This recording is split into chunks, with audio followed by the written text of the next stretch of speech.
Thank you very much, Mayor.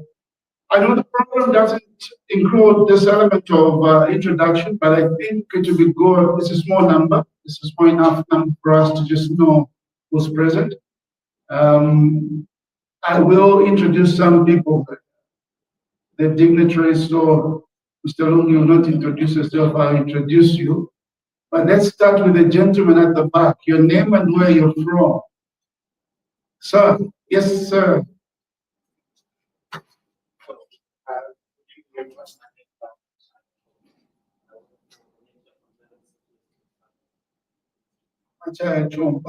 Welcome, sir. Yes, sir. My name is Kafue from the Ministry of Energy. Thank you. Good morning, everyone. My name is Wils Hotel from. Good evening. My name is Wils Hotel from the Ministry of Energy. All right. Welcome. Evening, everybody. My name is Tobias Muyama. I work for DPH.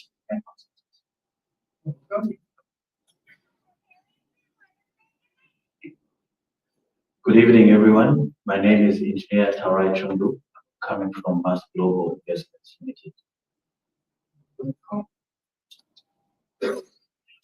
It is Sasha Kunda. I'm here as a media person.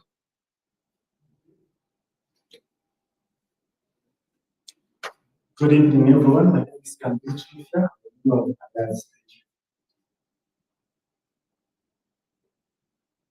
Good evening, everyone. My name is Tokozile Panda. I'm with Zambia.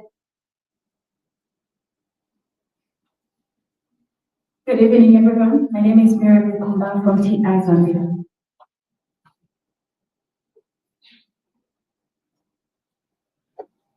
Thank you. Good evening. My name is Freeman Chouwele with SMBs.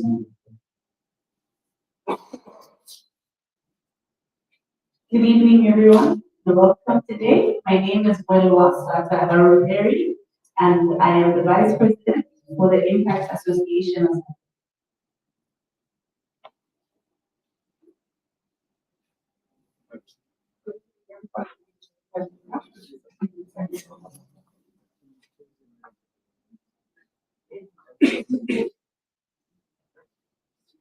Good evening, everyone. I'm Engineer Gomez. Yeah.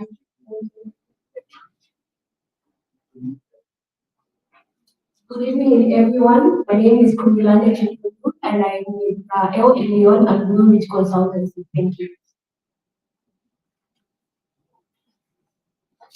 Good evening, everyone. I'm Ruth Tembo. I'm also with El Elion and Blue Ridge Consultancy. Good evening, everyone. My name is Greenwood Miranda. I work for El Elion Consultants.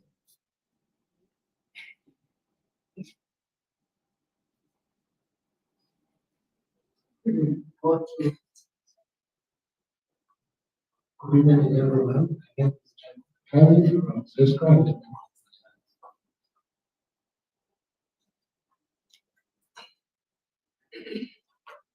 Good evening, ladies and gentlemen. My name is Mutiko Majumka, and I'm with the Zambia Extractive Industries Transparency Initiative.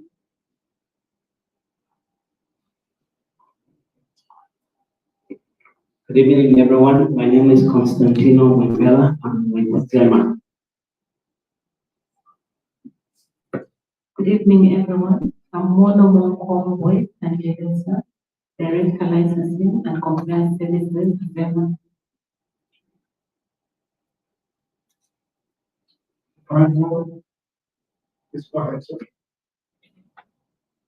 Good evening, everyone.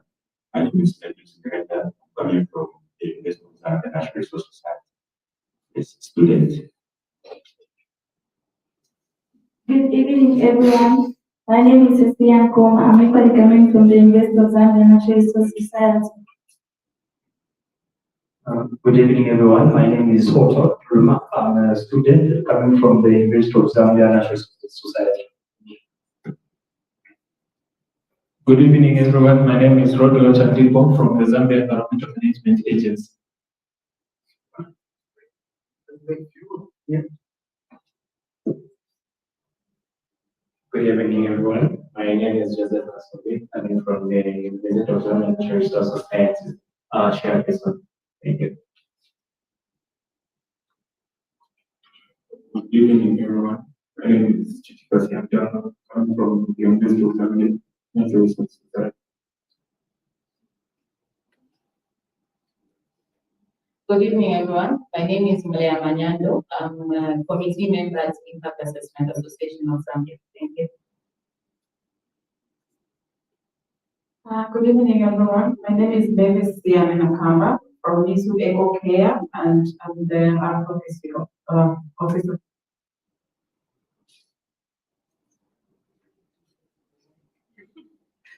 Good evening, everyone. My name is Tazalungu, ESG specialist in mining, representing the mining industry.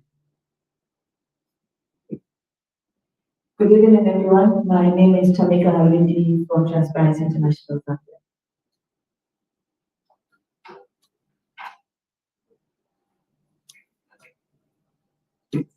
Good evening, ladies and gentlemen. I'm Maurice Nyambe from ZESCO. Good evening, ladies and gentlemen. Welcome you to this event. My name is Luisa Kanima Changula. I'm the president of Impact Assessment. Thank you. Great. Ruben Nifuka. I'm also a member of IAAZ, I'm a committee member. Just in case people think I'm getting any other capacity, no other capacity than the Impact Assessment Association. So just to make that very clear. Great. Let's deal with the welcoming remarks. I think it's important that we invite the two organizing, the heads of the two organizing teams, and then we will have some statement from Mr. Richard Lungu, but who hasn't introduced himself as yet. We'll introduce him at an appropriate juncture. Could I invite Maurice Nyambe, Mr. Nyambe?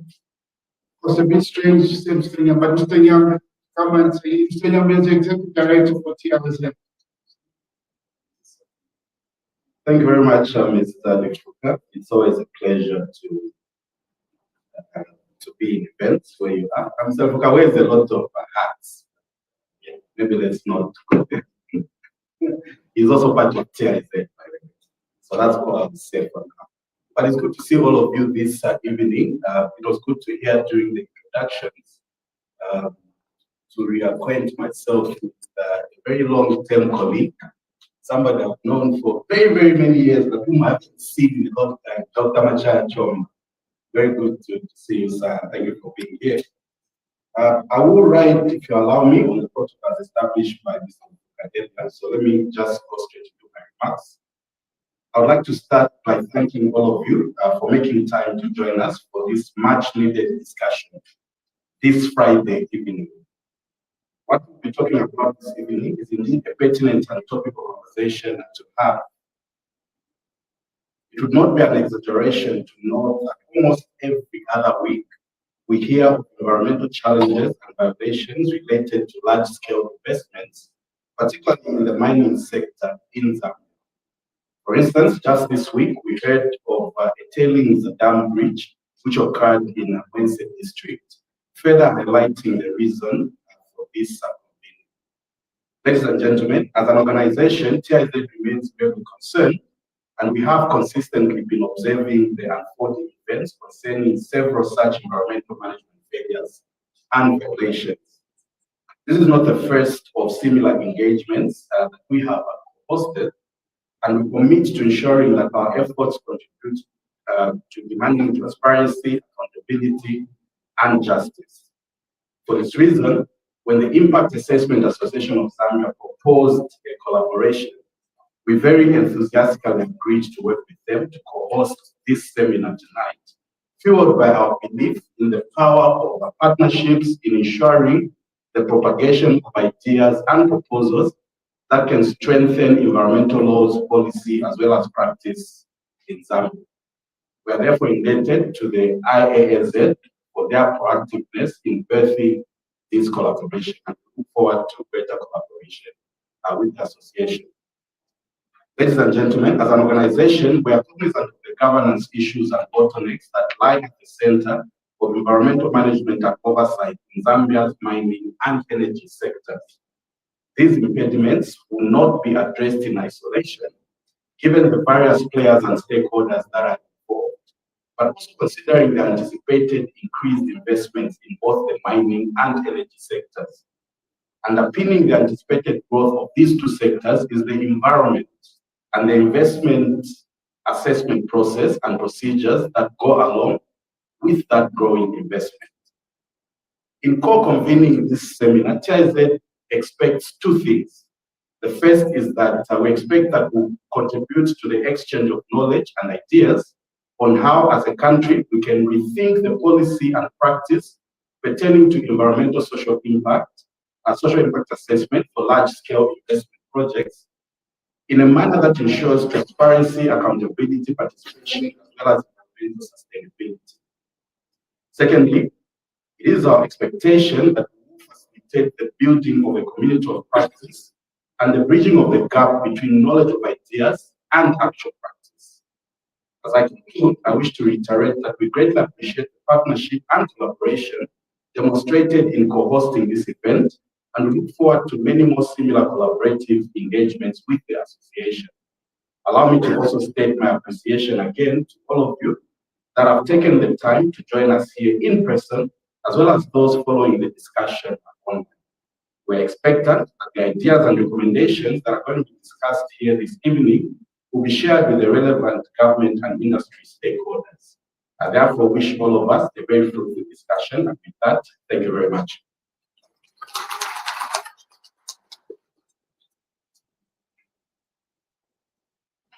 Thank you very much, Mr. Nyambe. May I now invite to the podium Mr. Louita Changula, who is the president of the Impact Assessment Association of Zambia, for his opening remarks. Thank you, Mr. Lefuka, man who wears many hats. Thank you, sir, for your opening remarks. Again, I'd like to thank you all for coming to attend this seminar. And I know for some it was short notice, but it's good to have you all here physically, and those who may be with us online. It's good to have you online as well.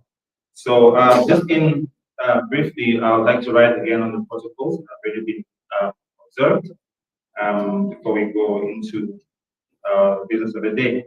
So the Impact Assessment Association of Zambia is a body of environmental and social impact assessment practitioners who look at improving and enhancing the environmental impact assessment process in the country. And it has, in terms of its people who are part of this association, it's not just environmental management personnel, but we go into social personnel, geologists, mining experts, and it's a full body of such personnel. Zambia stands at a critical juncture. Our mining and energy sectors is a backbone of growth, yet they also present complex environmental and social challenges. Impact assessment is not just a regulatory requirement, it is a strategic tool for shaping sustainable development, fostering community resilience, and ensuring that our natural resources benefit both present and future generations. Today's discussions will challenge us to think beyond compliance. We will explore how impact assessment can drive innovation, strengthen governance, and align with global sustainability goals while addressing Zambia's unique context. This is an opportunity to share knowledge, exchange ideas, and build partnerships that will redefine how we approach development in these vital sectors, energy and mining. Thank you for joining us in this dialogue, and your expertise and insights will be invaluable as we chart a path towards a more inclusive, responsible, and sustainable future for Zambia. I would also like to thank TIAAZ Zambia for the Transparency International Zambia for coming on board to help sponsor this event. As said earlier, this is probably the first of many, and we hope to work with you even as we plan for our convention next year. hope you will still be willing to be with us in this process. So, Fuka, thank you. Thank you, everyone.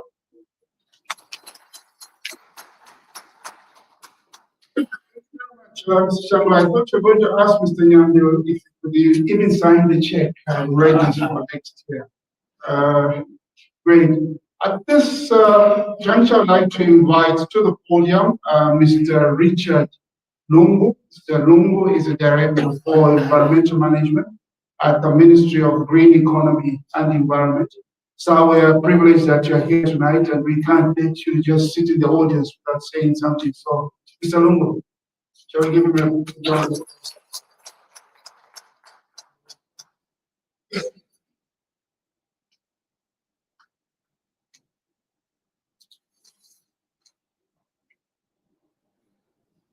Thank you so much, Director of Ceremonies, for inviting me to the podium. First of all, I bring you warm greetings from the Honorable Minister of Green Economy and Environment, Honorable Mike Mboshia MP, who was supposed to actually grace this particular meeting. However, he has another commitment, and as such, he requested that I represent the ministry and also bring his apology to everyone here. Would have loved to be here, but he's attending to another national commitment. Let me begin by acknowledging the presence of the Executive Director, Transparency International Zambia, Mr. Nyambe. I also do recognize the presence of the President of the Impact Assessment Association of Zambia, Mr. Changula. I think we have collaborated before with him. And also let me recognize the presence of senior government officials present here, representative of a private sector organization present here, representative of the civil society organization present here. I also recognize our colleagues from the media. I know that there are some. And also the students from the University of Zambia, I do recognize you.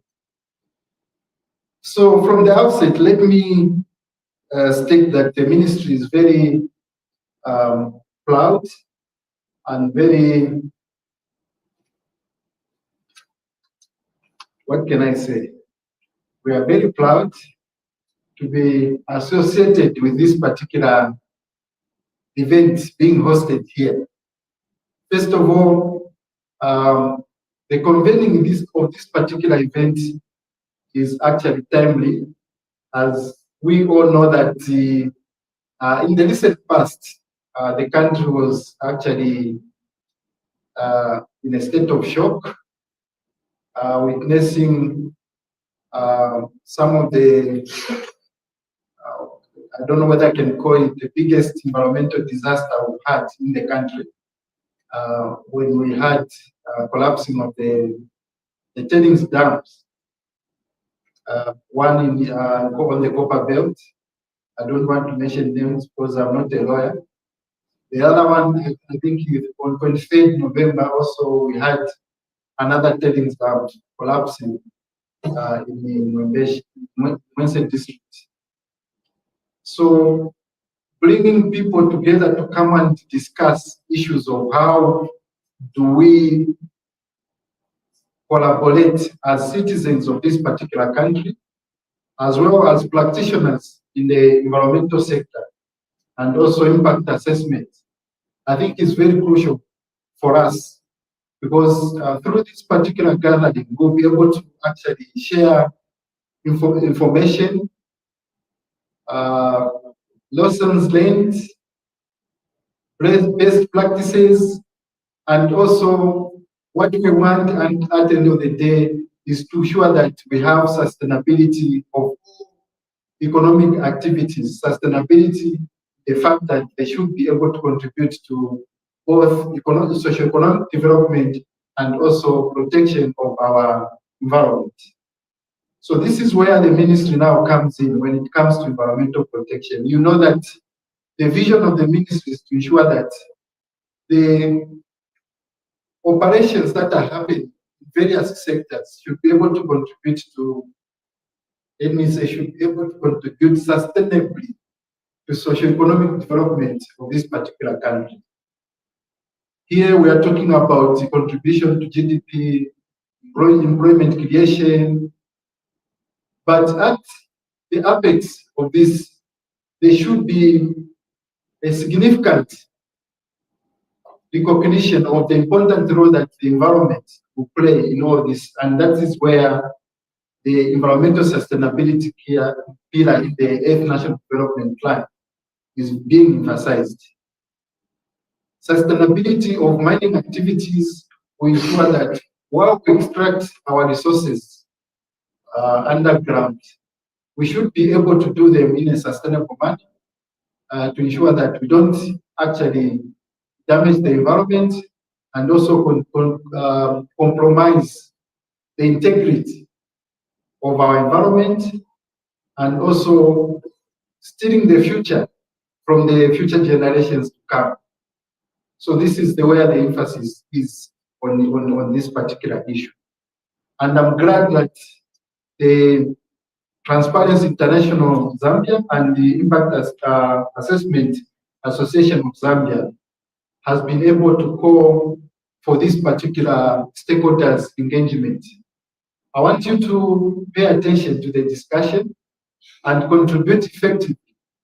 And as I understood from Mr. Rufuka, one of the outcomes from this particular gathering is maybe some suggestions on how best can government implement issues, sustainability issues in the mining sector and also in the energy sector. So government has always been looking forward to engage you in a transparent manner to ensure that you bring to fore some of the suggestions that can be used to inform policy direction.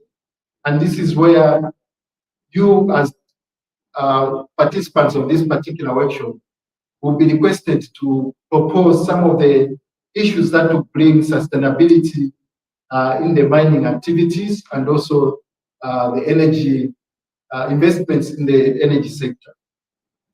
Government is always there to provide policy advancements, and from the policy point of view, I think Zambia, we are very much aligned with the international setup as well as at national level.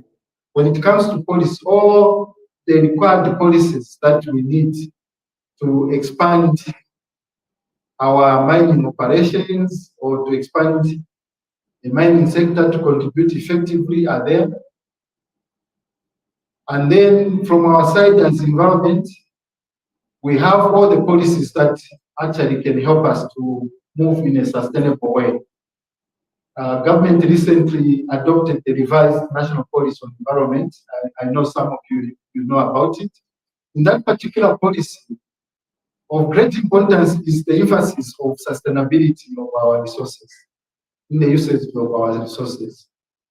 The issue of circular economy has been emphasized, and also strengthening the aspect of environmental impact assessment, which was not there in the old policy. So we have provided that conducive environment for us stakeholders to actually operate very effectively. Then we have the green growth strategy, which gives us issues of ensuring that we move in a sustainable way when it comes to resource utilization, cleaning of our economy, the energy sector, that's where it comes in, and as well as ensuring that there is inclusivity in the way we actually undertake our activities. So from the policy point of view, I think we are very much aligned, and what is of great importance to all of us in this particular meeting is to ensure that we bring to fore suggestion of how do we strengthen the implementation of those particular processes, particularly the regulation on the environmental impact assessment, strategic environmental assessment, as well as other assessment that we undertake for us to actually inform policy development or operations of a particular industry or sustainability of the activities that we should undertake. So we remain committed as government to ensure that we strengthen compliance to environmental standards. And this has been emphasized even 2 days ago. HE emphasized on the fact that we should be able to promote investments in this particular country, but we shouldn't destroy our environment. And we have echoed this. I think some of you who have been seeing us undertaking compliance monitoring, this is the message that we are sending to everyone. That investment is welcome, but it shouldn't be at the expense of environmental protection. So let's ensure that this particular meeting brings out all those issues that you want to actually bring to fore, so that government can take upon them or take them forward in terms of implementation. Implementation on the ground will be guided by yourselves as stakeholders. So meaning that all suggestions that should come to fore should be pointing to the fact that we need to strengthen the implementation of environmental impact assessment. We need to strengthen the implementation of the strategic environmental assessment, as well as compliance monitoring to environmental standards. This is very key. So, Mr. Luko, if you allow me, I will go on and on, but because I'm very passionate about environment. But for the time being, let me state that we are very grateful for TIZ and the Impact Assessment Association of Zambia for bringing stakeholders. Such kind of gatherings are very key to ensure that collectively we are at the same level of understanding and contribute effectively to sustainable management of our environment, as well as the protection of all the ecosystems that we have in this particular country. Thank you so much.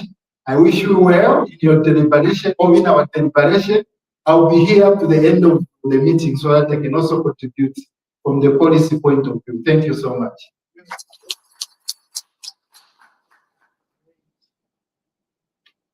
Thank you very much, Mr. Lungo. I can tell you're very passionate about the subject, and you helped us also set the ground rules. I think we would like, as much as possible, to have a conversation. So this is not here to just blame, well, this one is not doing that, or this one is doing that. We want to have a conversation. What are the issues? What are the solutions? And I do hope that at the end of the day, we'll leave this place with a clear understanding of what the issues are, but also the solution. How do we move together as a community of practice, having addressed some of the pertinent issues? We've got a very good mix of participants. We've got, I've seen ZEMA, Ministry of Energy, EITI, RIA. I had students. We have the biggest utility, ZESCO. We have non-state active, TIZ, etc. SNV, bilateral partners. So we've got a very good mix of participants. Consultants, I had consultants, and I'm sure the consultants will sign checks to the association, Mr. President, so we should meet them after this. And I think all the speakers have explained why we are here, the challenges we faced in the recent past, but also the thinking as to how do we ensure that impact assessment really delivers. We get value for money. Impact assessment is not seen as an obstacle to investments or to national development. How do we strike that balance? We have investments on one hand and development. At the same time, we have environmental stewardship. And what role then do we have to play as people who work in this space? Are the things that need to be strengthened in the manner that we do our work? So with that in mind, I know that we are all anxious to dig into the issues at play. The President is looking at me. You wanted to introduce me. I'm just a street admin, Mr. President. But I'm sure he wants to say that I'm also an environmentalist. That's the point that it's making. But we do have a very strong panel. I will invite the speakers to the front so that they can take up their seats and we start having that conversation. I'll first invite to the podium or to the table, high table, Mrs. Taza Lungu, who's an ESG mining professional with over 10 years experience in the mining sector. And Mrs. Lungu has several areas of expertise: environmental compliance, decarbonization, sustainability performance, and community resilience initiatives in the mining industry. She's got a distinction as a 2025 Sanako ZEMA Mining Award recipient. So once again, congratulations. We have another lady that I'll invite to the podium. We'll deal with all the powerful women first. Tamika Arwindi, who's a climate change and environmental lead at Transparency International Zambia. Tamika is responsible for managing and coordinating programs and advocacy as well as research related to environmental issues. She's a development economist with over 10 years experience in development work and natural resources. She's also got another distinction. She serves on the board of the Extractive Industries Transparency Initiative. So she's a big boss, Tamika. Very welcome. So thank you, Tamika. Can I also invite Mr. Jack Muntali, who's a chief environmental scientist with ZESCO Limited, an educator, an environmental management specialist with many years of experience, having worked with multilateral organizations, government, and also had a stint in private consultancy work. Mr. Muntali. Mr. Muntali is the immediate past president of the Impact Association, Impact Assessment Association of Zambia. Then we invite to the front Mr. Chirufia Kambide. Chirufia is with a SADC group.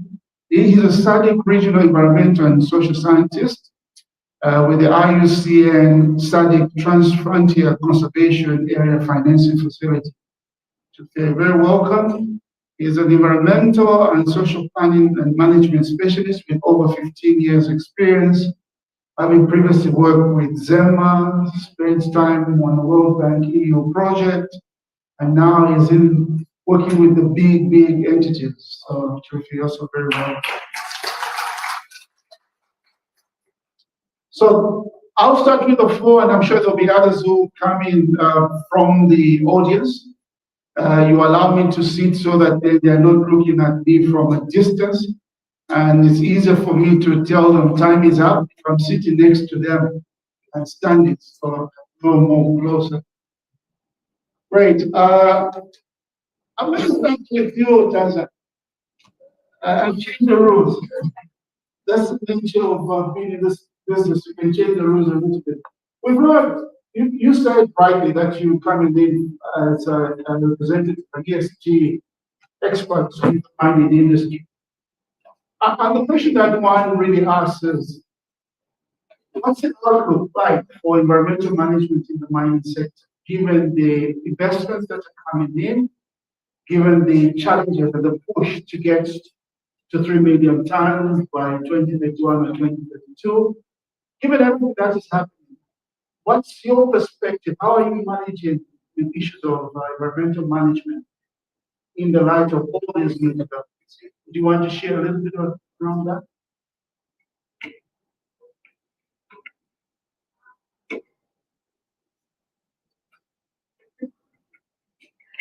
Thank you for that, and good evening, everyone. I'll look at it from twofold. In terms of mining, we have to look at it from both sides. We look at it more from the legacy mines and also the newer mines. Giving that perspective for those who may not understand, that would mean for companies that have been operating from as early as the 1930s or even beyond, and for the newer mines, early 2000s, early 90s, late 90s. So the perspective has been different from both aspects. From the legacy aspect, you're looking at the way of operations and how do we now mitigate what has been going wrong. From the newer mines, the perspective is from the initiation. How can we ensure that from the onset we're meeting compliance, we're meeting the key environmental requirements, and most importantly, the social. So from that point, we have to also now look at it going forward with the demand that is going on in terms of more mines that are coming up. Just in terms of figures, as an example, from the year 2024, over 3,500 mining licenses were issued. Over 3,500 mining licenses were issued. In the year 2025 alone, we've issued about, or not sorry, 520 licenses have been issued just in this year alone. That's 42% increase in comparison to the early 2000s where you had about 120 licenses, mining licenses. So what does that mean? The challenge that we'll now have to face is how do we now manage the environmental risks that come up? How do we ensure that mining companies are more forward thinking and we're not thinking of the now? And how do we ensure that the social aspects are being covered, which is very key and something that has not been covered as much in the past? Because at the end of the day, as much as we may have environmental degradation and pollution happening, the community and people at large are largely affected by everything and the choices that are made. So for most mining entities that are coming up now, the shift has moved beyond compliance in line with the theme. It's more of how can we make sure that it is part of as business as usual, not a requirement. How are you making sure that even in the operations, they are factoring all the key environmental requirements that may affect not only the operations, but the people at large? And even going beyond that, how are you planning for the time when the mine is over? How are you going to make sure that you leave things in place and people are not left stranded and dealing with unnecessary legacies that they cannot manage? Great, but I was still going to ask you a follow-up question. So just to be clear, all these new mining licenses, I'm assuming it's both mining and non-mining rights, so exploration and everything. Are they all subject to impact assessment, or you would say only a percentage of these that get to go to a level of development do undergo impact assessment? What's your assessment? So the assessment is there are impact assessments being done. However, that's why I also emphasize on the number. When you've got such a large quantity of licenses being issued, it is more difficult to do quality control to make sure everything is being done. Because at the end of the day, the mining entity wants to ensure that they are doing things as per protocol.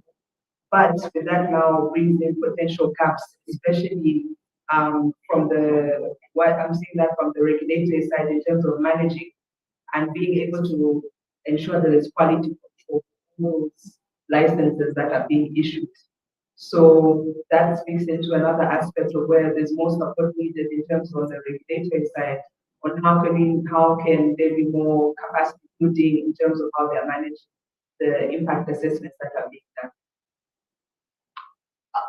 And it brings us then to the big elephant in the room. With everything that's been done, you said you need to be forward-looking as mines. You explain the distinction between legacy and new mines. There's need to look at social issues, etc.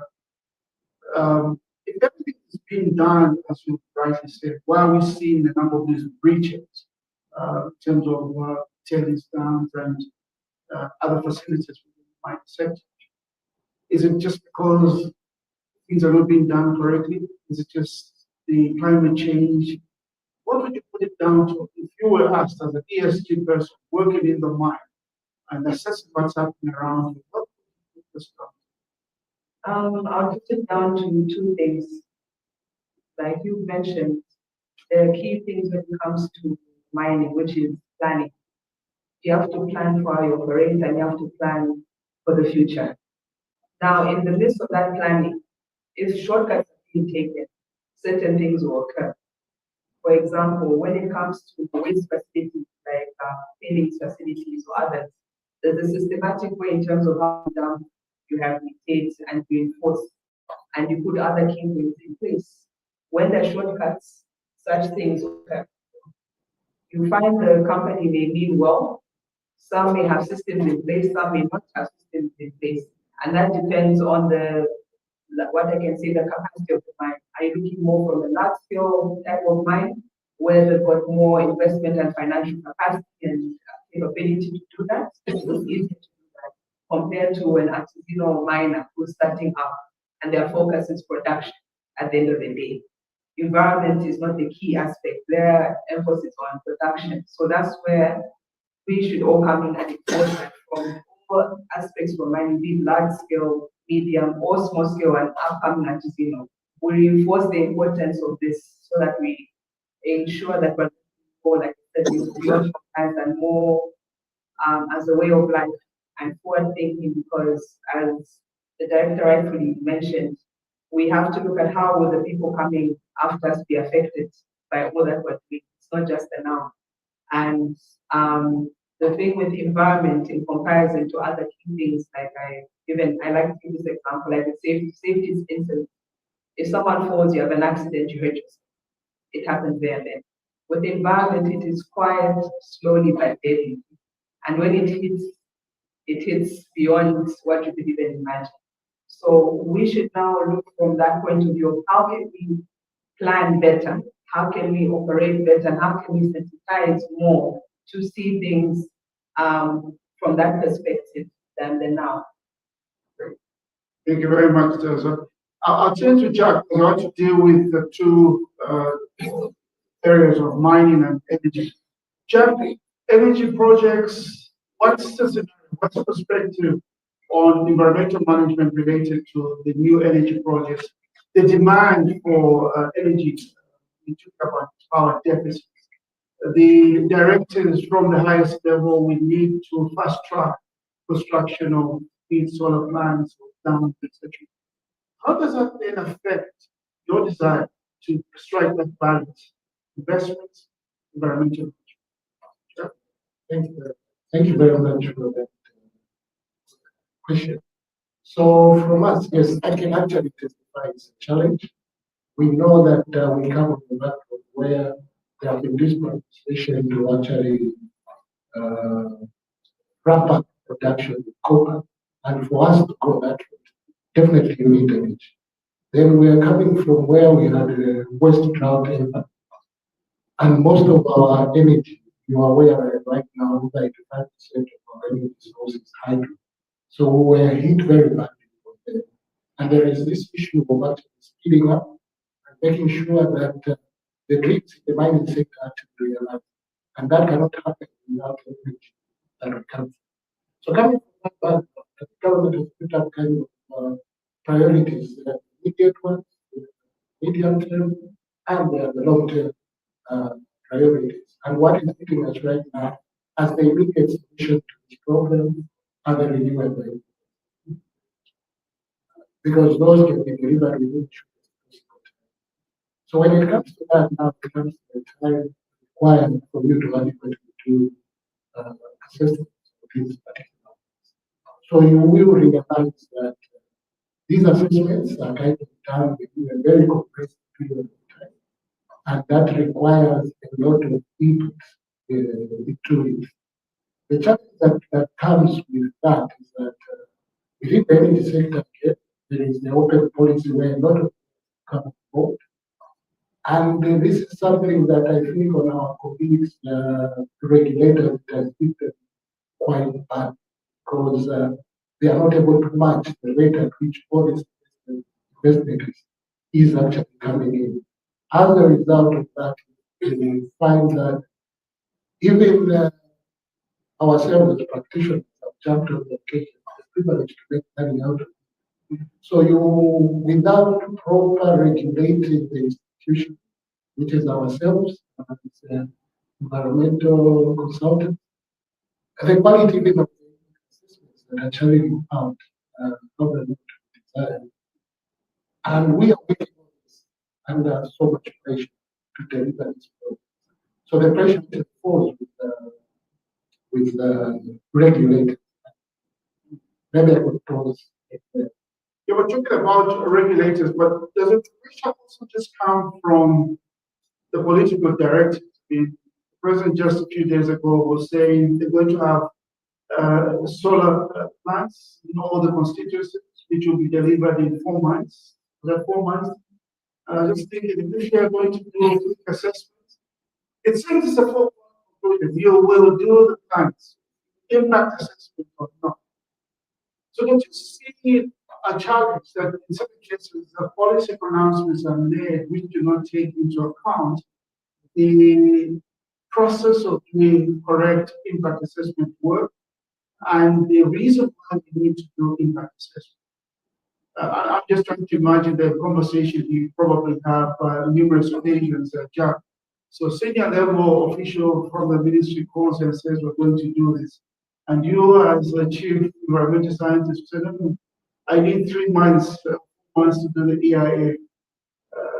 So my point really is, how do we ensure and communicate to the regulators and the policymakers on the importance of impact assessment, even when we want to have projects coming on stream extremely quickly? From your experience, what should we be doing? Correct. You actually there, because I can say the pressure comes from the policymakers and they want us to deliver.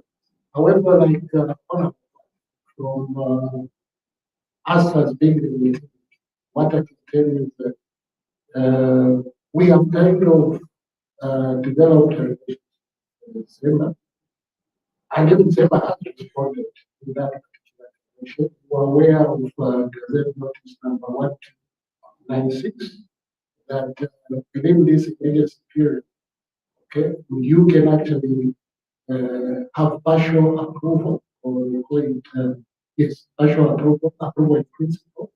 That means you haven't gone right up to the end of the assessment process, and what is driven is kind of approval.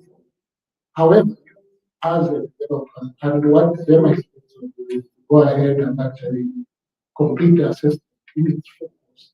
Yes, of course, you may need to actually deliver a project maybe 4 months. The actual time you require is 6 months or 8 months to some extent. So you may get that partial principal approval. Meanwhile, we go ahead to complete the rest of the process, because the impact assessment process sometimes has to cover serious, yes, for it to be a comprehensive one. We are trying to, at the same time, convince our superiors that this is an important process that needs to happen. And we normally call for a round table ourselves, and we sit on the table and see how we can actually not negate the impact assessment, but speed up the process and ensure that the entire process is kind of followed. So it would be speeded up. Thank you. Sure, okay. So as a practitioner and someone who's followed this process, what are your concerns about these large-scale projects, mining, energy, in relation to impact assessment? What do you think is not going right, and what do you think needs to be done in order for us to have the large-scale projects being done on time, but without compromising on this important element of impact assessment? Thank you very much. It's basically not an easy process, per se. I'll look at a few challenges that we are grappling with each and every day. She mentioned here to do with 3,500 licenses across the country, and also in terms of some of the existing mining as well as new mining opening up. The implication for there is land acquisition. So one of the biggest challenges that exist is the aspect that all these mining licenses exist on a piece of land which might require to be taken. And when you're talking about uptake of land for purposes of mining, you are talking about two issues that need to be dealt with. Number one, it's the issue of zoning. I wish mining would take place in a certain location in the country, but the licenses, you agree with me that they are dotted across the country. But when you do zoning, for example, Northwestern is already showing us a sign that there is potential in that area, and we can concentrate in that area of mining. When I can't imagine opening up a mine in Awad, where we have been doing a lot of cattle production. I can't imagine opening up a mine in Livingstone. But then when they are giving licenses, it's cutting across. So that issue of managing land zoning, it's a very big issue. The other issue is prior to EIA, that is of concern, is the issue of access restriction, which is also in the energy sector. Huge chunks of land are acquired for power lines for our power utility that need to take power to some of these locations for the mines. Secondly, prior to even undertaking EIAs, you discover that a particular developer will acquire a piece of land and fence it. And what does that imply access restriction impacts? These are impacts that are not assessed because you agree with me that our legal provision, if I went to ZEMA and said, I want to fence a piece of land, definitely ZEMA will say, we don't need an EIA. But then access restriction for these huge chunks of lands that mining companies are acquiring for purposes, developing these mines for copper production to rise from 800,000 to 3 million tons. It's huge. And that is what is creating a lot of tensions with communities. And then we are dealing with communities that some of them are vulnerable because that across the country, whether it's on title or not on title, it belongs to someone. Whether it's traditionally for this group. So these are some of the issues that are concerned. Secondly, I would like to just make mention these two other issues. Number one is reputational risk. Reputational risk is a kind of risk that you can't quantify easily. I'll give an example. If I'm company X and I build a filling station in Lusaka, regulators are struggling to deal with me. Next, I built another one in Kano. They are still struggling to deal with me. The next time I'm building one in Yola, even if there is no major real issue there, the reputation I've created over the years of non-compliance is something that needs to be taken. Why we mention reputational risk is because some of these companies in the mining sector are the same ones that have opened and are willing to open and have the money to open in other locations. So reputational risk has become a serious concern that we should look at. And lastly, when we look at increasing production of copper from 800 to 3 million, that is a policy pronouncement. All of these practitioners here know that at policy level, we need to do strategic impact assessment, strategic environmental assessment, which is where at a higher level, not really looking at the impact, but the implication of such pronouncements and decisions. So for me, I've been hearing so much about increased copper production and the reason that will come to the focus of the country. But I'm not hearing about implications for environmental, which is at a higher level policy and program level assessment. Thank you very much. Thank you very much. I was just going to take you back to the issue of communities being vulnerable. You didn't talk about compensation. I'll be interested to hear your view on that. So it links to what I'm going to ask Tamika. What's your concern around the compensation levels, compensation rates? We're talking about communities and the impact of the social impacts. Thank you. Maybe let me answer it this way. When we deal with impacts of mining that results in displacements, it has three folds. The first one is physical displacement itself, loss of livelihood, and social connectivity, the social capital. Normally, we have been looking at the aspect of physical displacement because we can easily quantify a house, we can easily quantify a farm, and convert that. She's an economist, easily to convert that into monetary terms. But then there are these intrinsic values of social connectivity, livelihood, re-establishment that many a time we don't talk about. And sometimes We just quantify that in terms of money. So for me, that issue of not just looking at the physical quantification and then paying out the compensation is very, very important. And for me, I'm happy that ZEMA at the moment has been doing a wider consultation when it comes to compensation, when it comes to issues of valuation of losses and things like that. It's beyond their mandate, but I think the fact that they're doing large, wider consultation to deal with that, it gives us hope that we can move somewhere. So for me, that's a better concept, not just focusing on the physical losses. Thank you. Great. Thanks, Chirofia. Tamika, Transparency International has been implementing a couple of projects, some of them around accountable mining. You have had engagement with the communities. They've expressed concerns around EIAs, in the mining areas. What are some of those concerns that have come across in the projects that have been implemented?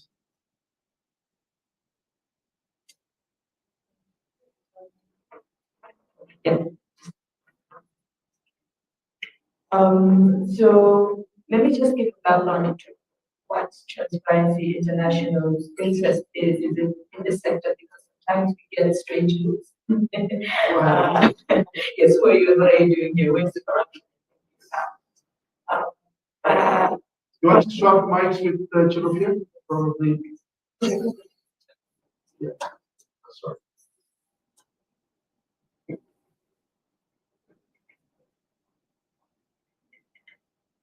Okay, yeah, better. From the onset, through the accountable mining program, our interest has been trying to assess and mitigate the corruption risks that happen in the awarding and approving process of mining projects, and environmental impact assessment, IAP process of mining approvals. Of course, this has evolved over the years, particularly when we're looking at the current context that we're in. Where we're talking about decarbonization, we're talking about the energy transition. And for a country like Zambia, we are lucky, in quotation marks, right? Because this presents an opportunity for our critical minerals, which we have seen heightened demand. And that heightened demand goes hand in hand, I suppose, with corruption or governance risk, as would any investment. If you had classified normal demand in an operation period, and then you have increased demand, a lot of things are happening and moving at the same time. So it's very difficult, I suppose, for players and stakeholders to keep track. So one of the things that we did as Transparency International through our leading implementing chapter, which is Transparency International Australia, is we did a research to try and locate the governance risks in the energy transition, particularly for countries that rely on and depend on critical minerals such as copper, lithium, and cobalt, etc., etc. Now, some of those risks that relate to the environment were, for instance, fast tracking of licensing. When we did that research and we were discussing it in the Zambian context, this was in 2021, we say that is not a risk that is manifesting. But now we see that there is increased appetite for investment and increased appetite for fast tracking of projects. So be it mining licensing, be it environmental impact assessment, as already been said. So that is a major governance risk. The other risk relates to more willingness for mining projects or energy projects to be opened up in environmentally or socially sensitive areas. I think my colleague spoke about that. Typically, you would see, or we would like to have a more organized approach when it comes to mining, as opposed to opening up all the country for mining. So those are some of the risks. People are more willing to invest in environmentally or socially sensitive areas than before. As Transparency International, we've also been trying to break ground in the energy sector. Sorry, our focus was in mining, but we now realize that now the way we look at it, mining and energy, particularly power, are moving hand in hand. If you're going to increase copper production to 3 million tons, and you ask an industry expert, Their concern always usually is looking at our power situation. That is a very huge feat to actually achieve. Let alone the minds to do it, but then the power to actually do it, quite a reach. And so our approach has been trying to look at some of the governance risks, particularly when it comes to power purchase agreements. But now we see that tied to that is also the process of environmental impact assessment. And as fate would have it, when we have these discussions, I think there has been a number of reports, particularly done by the Office of the Auditor General, in the mining sector particularly, which have highlighted some of these issues. There was a report done in 2014 around the impact of mining activities on the environment. In 2017, the Auditor General did a report around compliance monitoring of awarding mining rights. And unfortunately, when you read those reports, it's like a prophecy. I think most of the findings speak true today. Most of the recommendations, unfortunately, have not been worked on. Added to that is we still use a statutory instrument when it comes to environmental impact assessment. That was issued in 1997. And as good as it is, one has to wonder whether the thinking in 1997 is still the same thinking and context in 2025. So when it comes to our community level engagements, particularly some of the challenges around the environmental impact assessment process, the first just has to do with access and access to, say, documents and how complex they can be. And of course, understanding on one hand, these are highly technical documents done by scientists and experts in the field. The challenge is translating that information to the ground. How can a community member with very minimal education, no offense, understand such a technical document? I have education, and sometimes when I'm reading an EIA, I am lost in the technical jargon. So that is the first, trying to make community members who are stakeholders, who are interested in this process, to understand the value of the environmental impact assessment, but also to kind of understand what the contents are, can be quite a challenge. The other is actual participation. So here we actually would like to ask the question whether participation in EIA processes is tick the box or it's meaningful. Because it's very difficult, I think, coming from civil society, to pinpoint examples where participation has been meaningful and communities have come out of that process with some satisfaction. Usually there's some dissatisfaction in the consultation process. The third is also availability of the document. So in as much as it's technical, sometimes getting the document is difficult, particularly bearing in mind that, yes, the regulator does upload EIAs on their website. But I think because of the number of EIAs that are at their disposal, at some point they will pull that document down and archive it. So once the document is not available online, it can become quite a challenge for communities to access those documents. And in some cases, we've had to come in and be kind of the facilitator for the communities. But that is not to say that the process itself, particularly where community participation and consultation is involved, is quite cardinal. Because when you look at mining, for instance, and I'm assuming energy, that is the only process where communities have a foothold in terms of determining, in terms of recommendations into the investment side process. Thanks, Tamika. I was going to ask just to chime in briefly. How are you getting communities engaged in the process of the mine developments, the EIAs? From your perspective as an ESG expert, what is it that you're doing to ensure that this is not just ticking the box? As you're thinking about that, I'm just Constantino that I'm coming to ZEMA.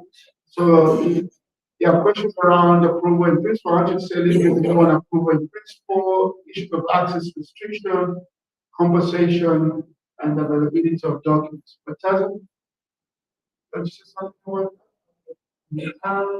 So I like the key points that she touched on, especially when we're talking about the importance of the community and people engagement in the aspect of doing EIAs and post-closure.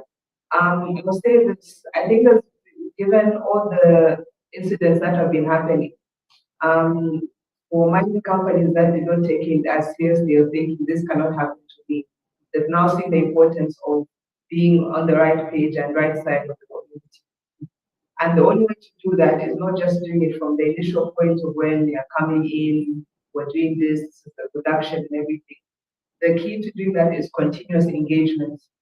And the setting up in most mining entities is of the CSR office, as we call the Corporate Social Responsibility Office, which handles all the community aspects and moving along with the community as the mine progresses.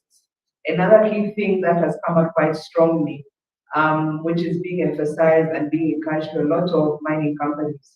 I know when we say the term mine closure, most people get scared and thinking, is that the end of production? Does it mean people are going away and people are losing their jobs? How will the community manage after that?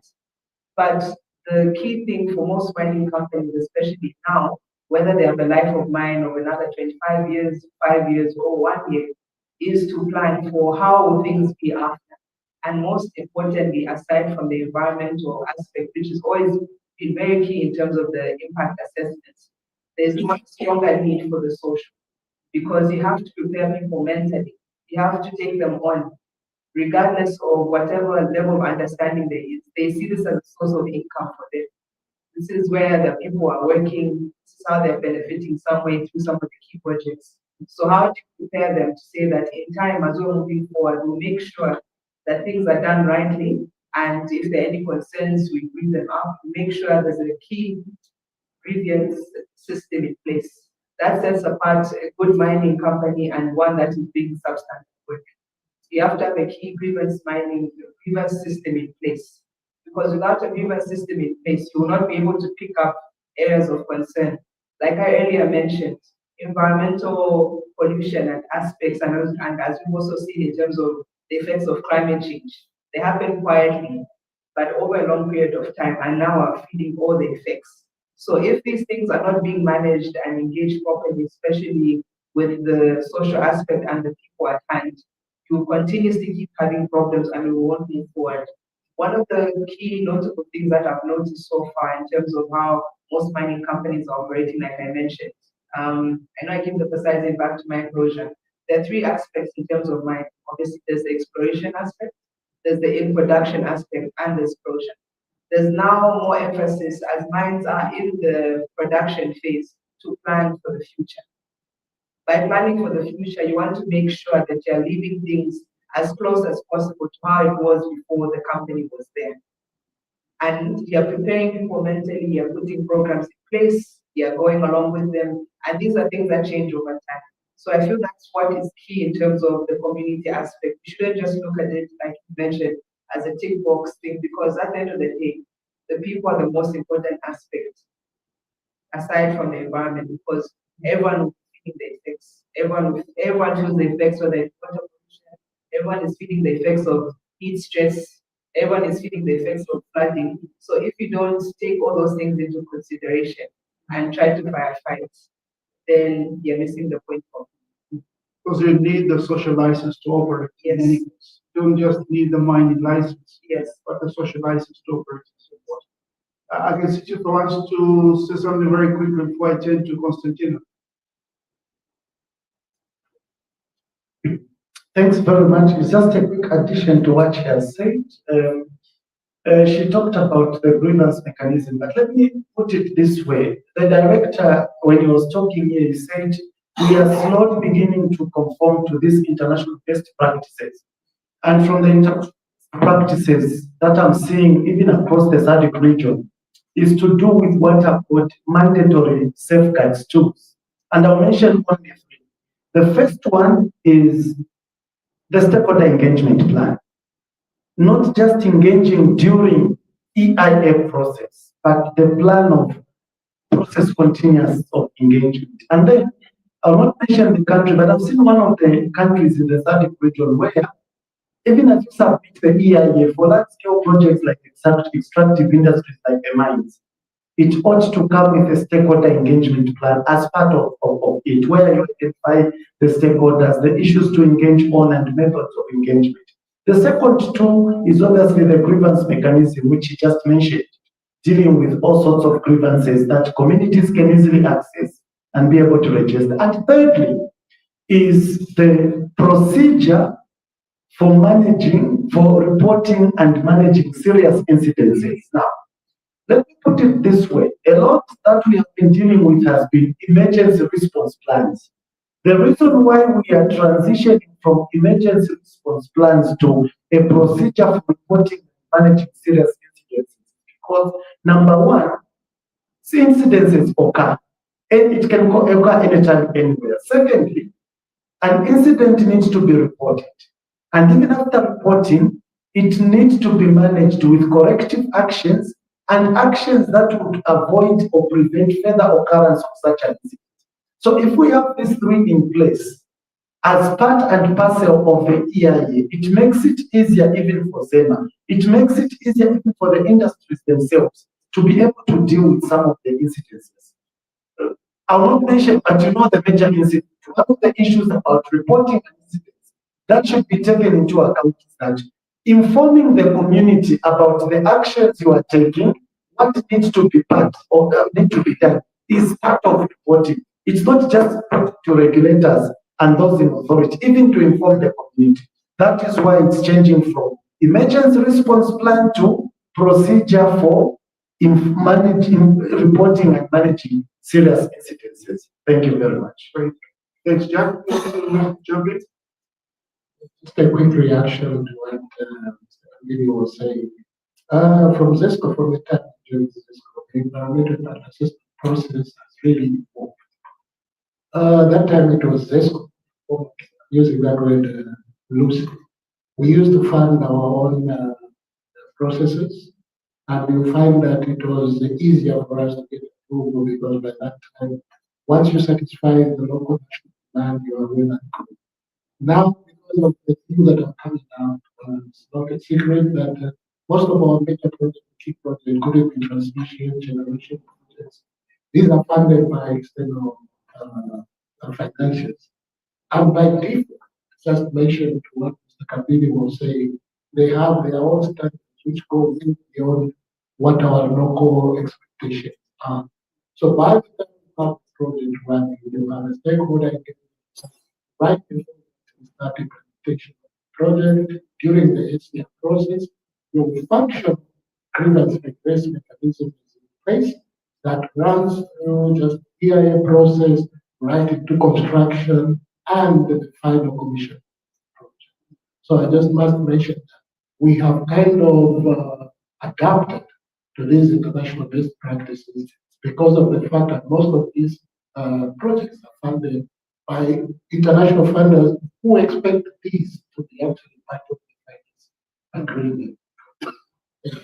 Thank you very much. So, Tina, so many things for ZEMA.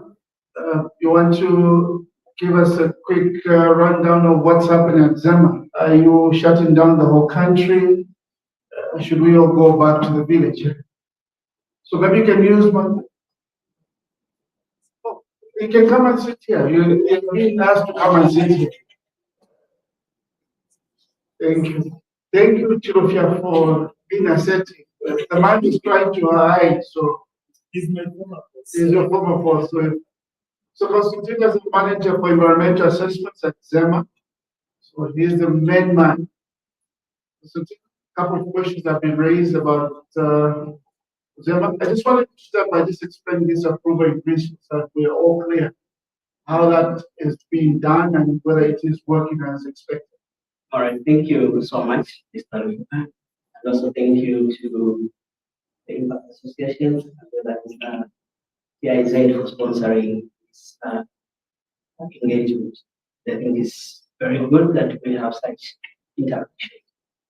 First and foremost, I'd like just to state a few things because you all know that ZEMA operates under the law, and now we have the Environmental Management Act 12 of 2011. So that's the principle law that we use for all our processes, including environmental impact assessment. And I would like also to make mention that in 2023, there was an amendment to the Environmental Management Act, and that was to enhance the regulatory framework for environmental. So there is Act number 8 for 2023. Now, with regard to the environmental impact assessment, it's a process that the developers have to initiate. And ZEMA's role is regulatory. Of course, through those processes, we need to review and ensure that the practice is done in accordance with the law.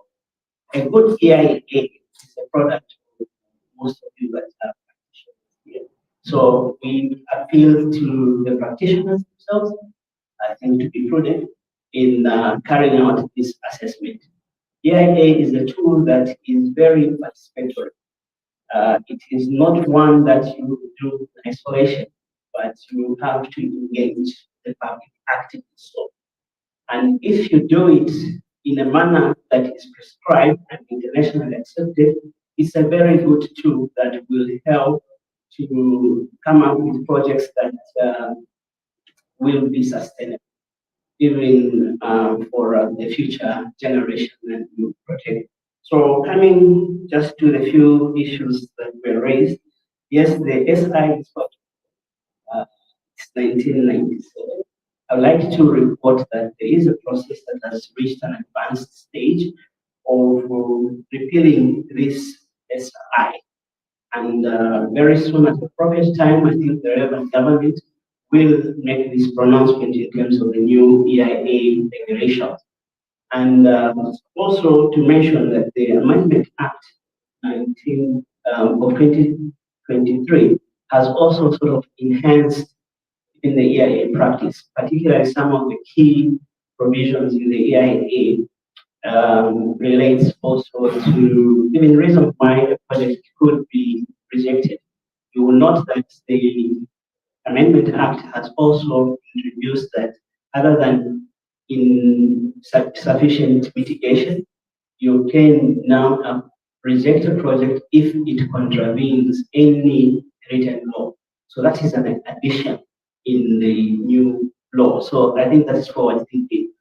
Then other than that, there is also the registration of environmental practitioners that has been introduced by the new law, the Amendment Act of 2023. However, that process to be fully operational, the EIA regulation that was cited in 1997, SI 28 of 1997, will be repealed, and there will also be other regulations that will make that provision effective. And with that, I think we would see more transparent EIAs being done. Now, with a specific question on the Gazette Notice number 76821 in principle, just to clarify what the intention is, I think like I discussed earlier, Mr. Montari mentioned here that the staff at the West draft that we've had. So government thought it prudent that we need to have water harvesting infrastructure in the country. And I think if you check, we are one of the countries that have the least water harvesting infrastructure, such that maybe absence of rain for one season that affects us negatively. So in order to expedite and to see that these processes are done properly and quickly, there was this emergency guideline that was produced. But just also for clarity, it's at a point at which the EIA has been completed. That's when you can apply for approval in principle, meaning that you have to do the due processes for the impact assessment. Like I said, the impact assessment is first and foremost done by the developer through their consultant, and it has to be responsive for projects with significant impacts, you require, prior to submission to ZEMA, to have what we call scoping. And prior to having that scoping with the law right now, SI 28/1997, requires that you place an investment in a newspaper as a minimum requirement, so that anybody that is interested or affected can effectively participate.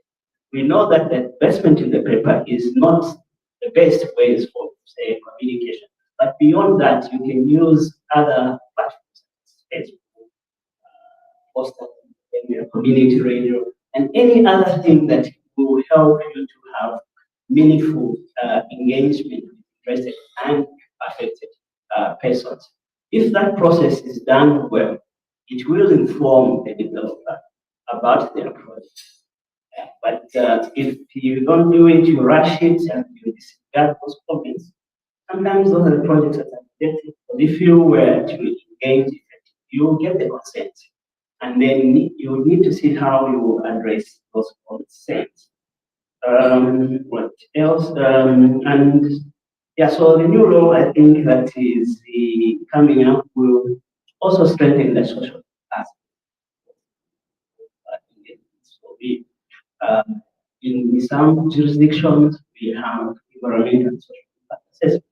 But in the country context of the EIA, the social component is embedded. But when this new law comes, it will also strengthen that.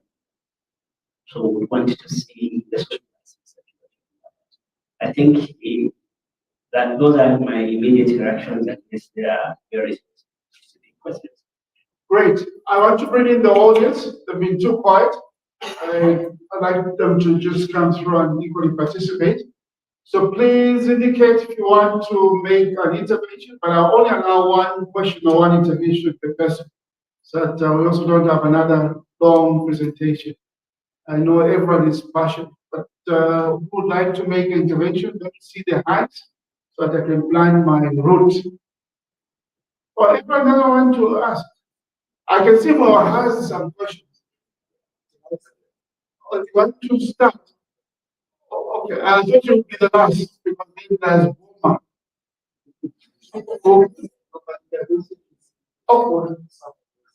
Okay, very briefly, Mr. Room. So, yeah, very briefly, so that we can get the question. I can see one, then two behind, 3, 4, and 5, and 1. 6 will be 6 1. But it's not Mr. Room.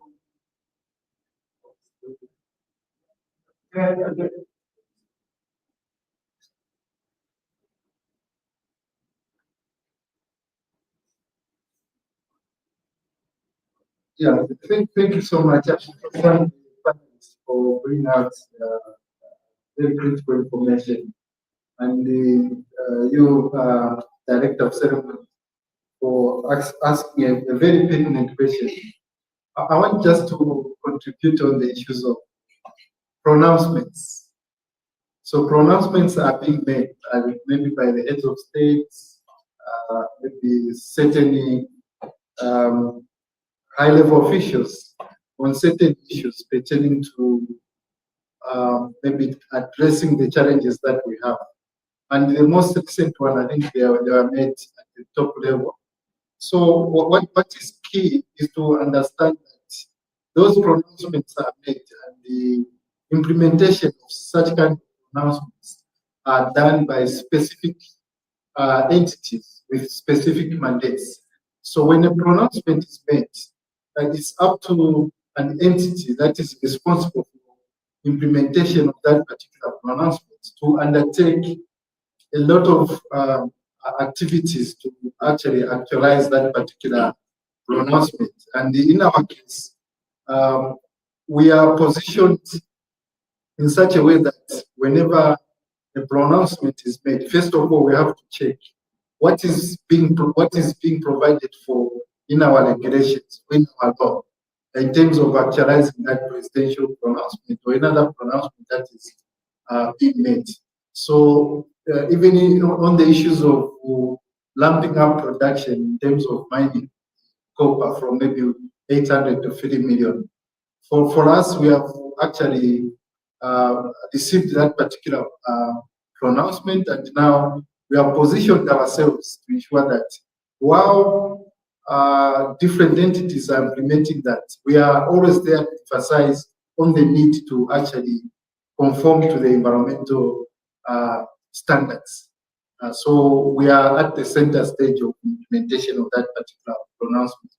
So this is what I wanted to add, that the mandate to actualize those particular pronouncements are with different entities. And those entities are guided by laws, are guided by policies, strategies, and plans. So we need always to ensure that as we implement those particular pronouncements, we pay attention to those particular policy and regulatory frameworks that are in existence and that will contribute to sustainability of the activities to be implemented. Thank you so much. Very much, Mr. Longa, for that important addition. We'll go to the question that right at the back. Who knows where they are hiding because I can't see the pillar.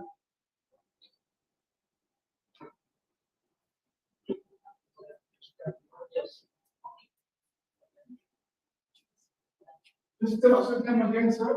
My name is Stanson Skunda. Oh, yes, Stanson. Yes, fine. I have two questions.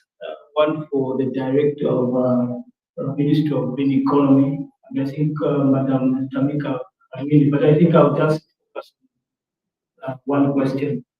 So my question is as follows. This concerns governance risks when it comes to mining activity in the country. I just want to find out from her, Madam Murindi, what mining of sodalite, for instance, amounts to following its reported disappearance last time. I just want to establish if TIZ has established some kind of oversight concerning where this mining is being done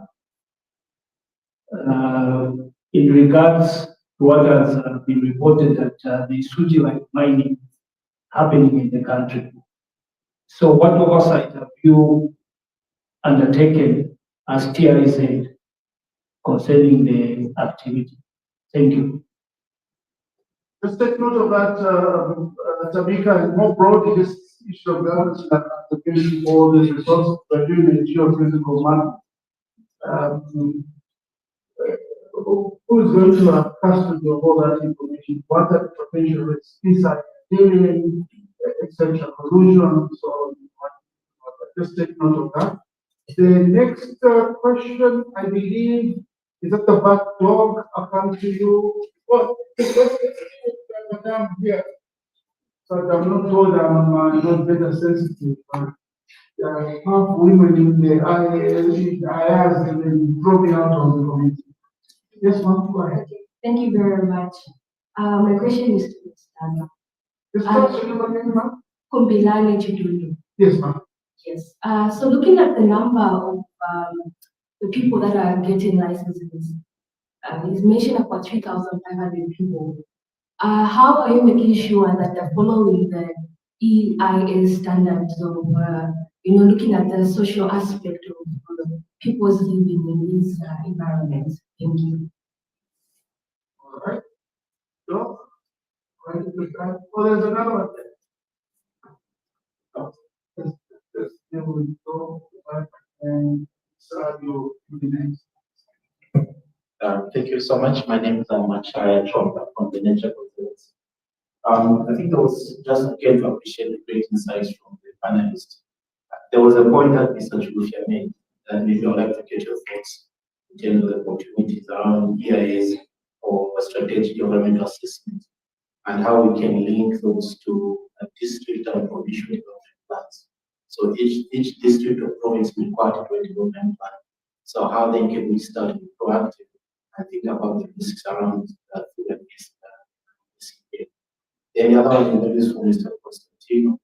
I think something that we noticed at the time I was working with Mr. Nyan was a more most of the provinces, the presence of ZEMA is quite limited. So with this new ambition of mining energy, how is ZEMA thinking about increasing its presence and, to support this its mandate?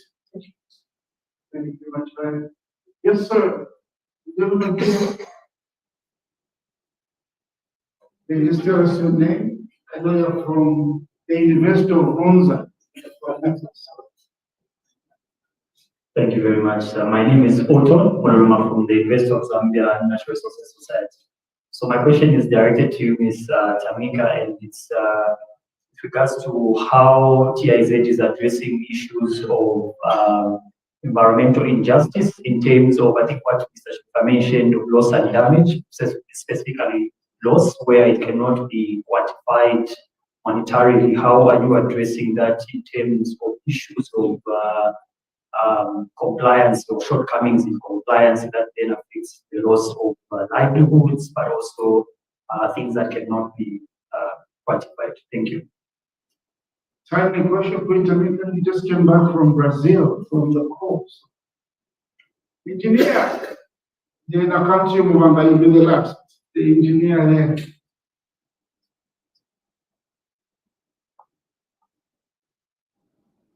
You ran away from me. She thought I was not recognized from Ria. Go ahead, ma. Thank you very much. I'm learning quite a lot in this meeting. I have a question for ZEMA, and also another one that's just general for the panel. From my understanding, the in-principle was generated from water harvesting infrastructure.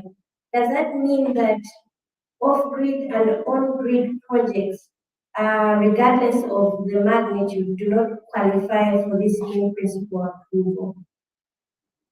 Then the second question is, we've discussed that at policymaker level, there's need to actually get people interested in the EIA process. What is your opinion at institutional level? What if institutions also don't take EIAs as P1? Why do you think that is the case, and how can that be improved upon? Okay. They are not making any confession about some institutions that you don't know. But no, we'll take the question. Freeman. Then I can allow, maybe let's take the question from your neighbor so that then Freeman. Go ahead. Just introduce yourself. My name is Akon. My question is more over the same group of EIA in sport. I wanted to find out, of course, EIA process, there are all those that you follow and inspections that you. I want to appreciate the strategy that you're using in verifications. How are you ensuring that whatever is in the report is actually what's on the ground? What kind of analysis are you doing? Or maybe you have short-term inspections that you just want to share. Freeman.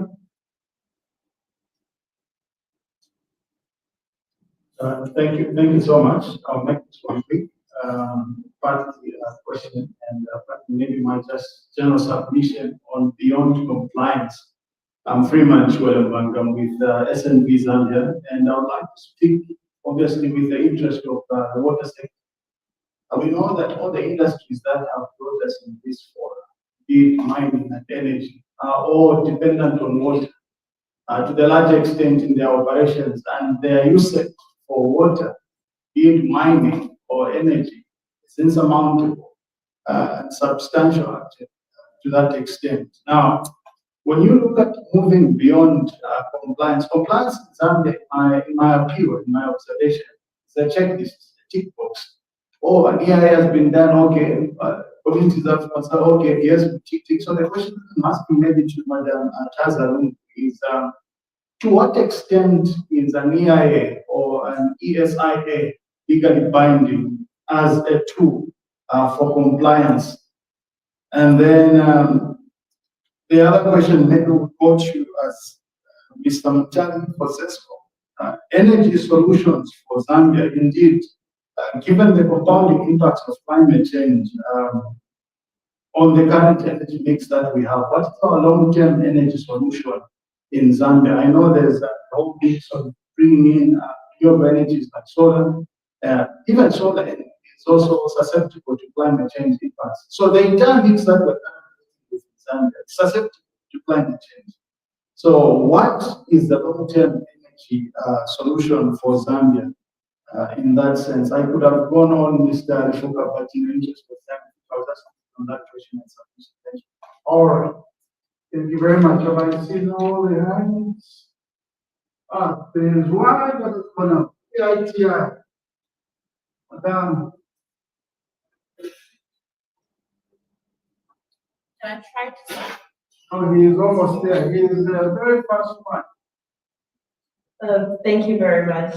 So my question is basically, we've been sitting here this evening looking at EIAs and Zambia's mining and energy sector. So how do the various organizations intercept when it comes to ensuring that compliance is done? So how does ZEMA work with the Ministry of Mines? How does ZEMA work with the Ministry of Energy? How does ZEMA work with ZESCO and all these impact assessments are done?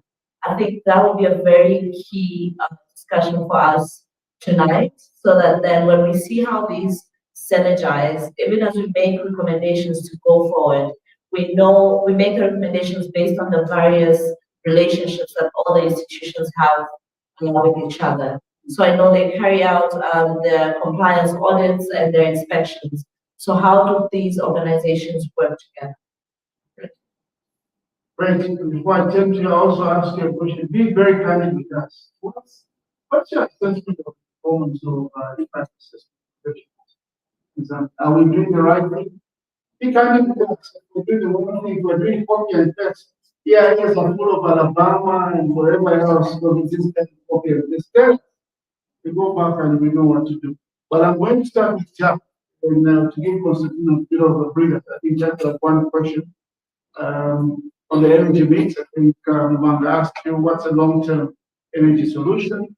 And you may want to say something about the water usage. I mean, we're in this situation now because we don't have water, and yet so many industries are dependent on water. Thank you very much. So, on the energy mix, the first one that we're talking about solar, which of course you said we agree with you. It's also susceptible to weather conditions depending on the number of sunlight hours that you have. Our emphasis is for those that are off-grid, we actually go with storage. That is battery, that's one indication measures we are talking about. We are still expanding on hydro. We haven't put hydro. The focus on hydro now is to focus on the northern side of the country and focus on the smaller hydros. Hydrologically, we do know that the northern parts of Zambia always have to normal to above normal rainfall. So our focus is to actually build in those areas. Still on hydro, we are looking at efficient use of the same water system. We are trying to replicate what was in the Kafue River system, where you have 3 power stations on one river system. That is a cascaded type of approach. And one pipeline project for that is the Wapula, where we have 3 hydropowers on the Wapula River. So we are trying to focus so much on hydro because, like you correctly, hydro is kind of forms a baseline that you can highly depend on. That is us as ZESCO, but within the energy sector, we have core mining coming up. We have 3 mines that are coming up, thermal power plants, that we have. ZEMA could actually provide more details on that. There could be more coming in, and we know that that forms a very good investment. But in terms of water use, as energy sector, probably this will increase coming up of the thermal. Currently, as hydro, we are non-extractive. the water that we use goes back into the system. So on that one, probably I could think that our water usage is not as high as it is like other industries in agriculture that actually draws water from the system. Thank you very much. Thank you very much, Tamika.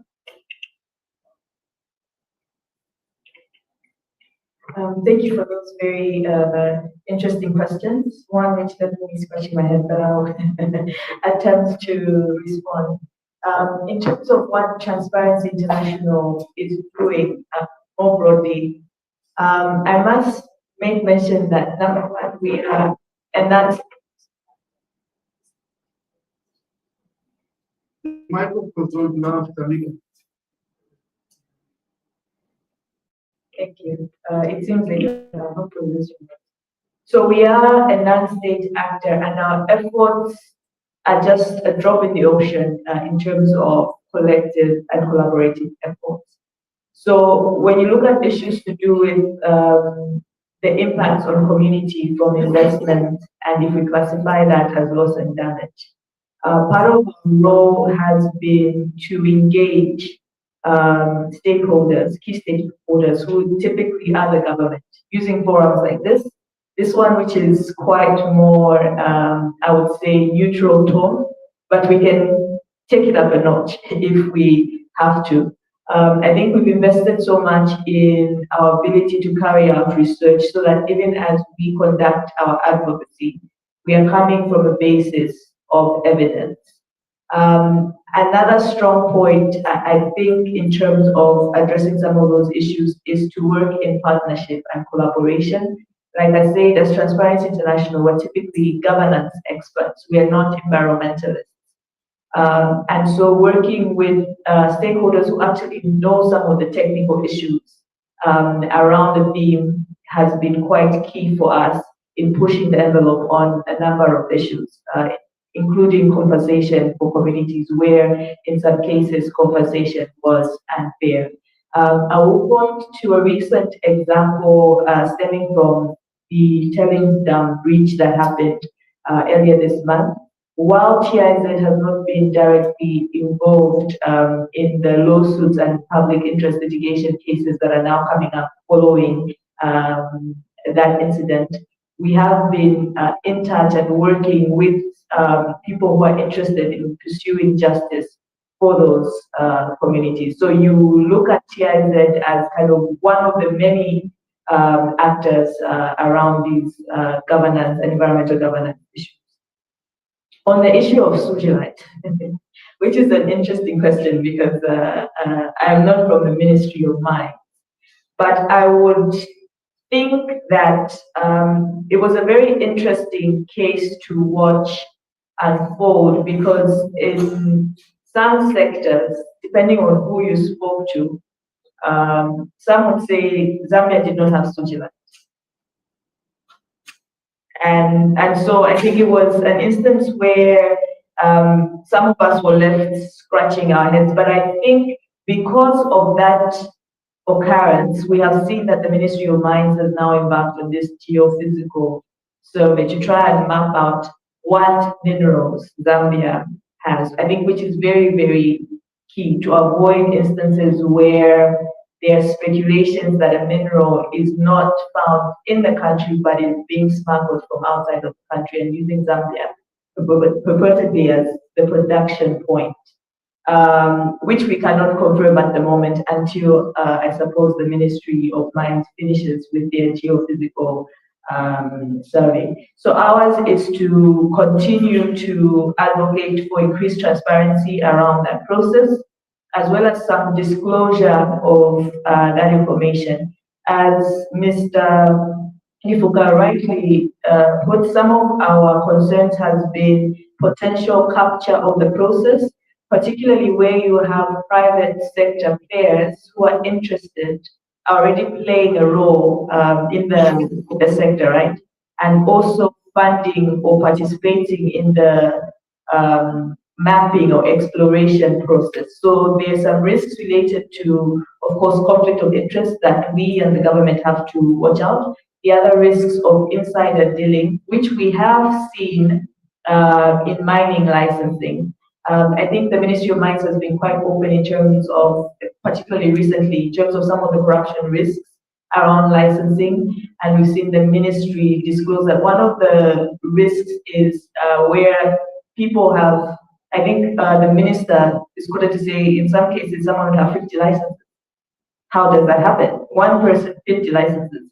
The other risk is where licenses are about to expire and there are people just waiting for that license to expire to apply for that license. So I think all these risks are things that we are closely monitoring, but also we know that the Ministry of Mines has undertaken massive reform, including legal reform, to try and sort out some of those legacy issues, and we're yet to test the pudding, which will be the Minerals Regulations Commission, and of course with the ministry support. In terms of, very briefly, in terms of whether an EIA is binding, and I know Taza will speak to this, I think, more comprehensively, but as a civil society organization, I will say that in as much as we have a hate-love relationship with ZEMA, they're actually quite responsive. There are times when we have noted some concerns, for instance, around the EIA process, and they've been very responsive in rectifying those issues. With other partners in the space, there was a contentious project where civil society highlighted and said, the EIA said this mining developer is doing this. ZEMA do something about it. And we saw in a few weeks, ZEMA issuing a compliance order. When that developer did not comply, they suspended the environmental license or permit to operate. So we've seen that ZEMA, if left, actually has teeth to bite. I think it's just managing sometimes how private and political interference can harm the regulator. I'm trying to be very diplomatic here. On the association, very briefly, I think my recommendation to the Impact Association is we need to see more of you. I think we are missing you in the environmental space. When you speak of the legal profession, we know the Law Association of Zambia, we know the Economics Association of Zambia, we know ZECA, but I think we need to see more of you as experts, the way you are arranged in an association. I think it would be more powerful, but maybe we also need you to disassociate or disbar people. I think where we have environmental impact assessments that are poorly done and it leads to projects being implemented and people are affected, I think the association needs to come out and say, no, this is not correct and this is not how we do things as professionals and experts. But that would be my 2 cents. Thank you. Great. Thank you, Taza. That was very interesting. So I'll touch on some key things. So the social aspect, correct me if I'm wrong. And then obviously touching on in terms of how, what extent is EIA legally binding, then my own thoughts. And I also just briefly touch on the aspect of water management. I feel there's one key stakeholder we're not considering in all of this, and they have extensive data. That's the Zambia Metro. I can never say the name properly, so I just say ZMD. They have extensive data in terms of our climate and hydrology. Just to give an example, in terms of our weather stations, they have data as far back as 1886.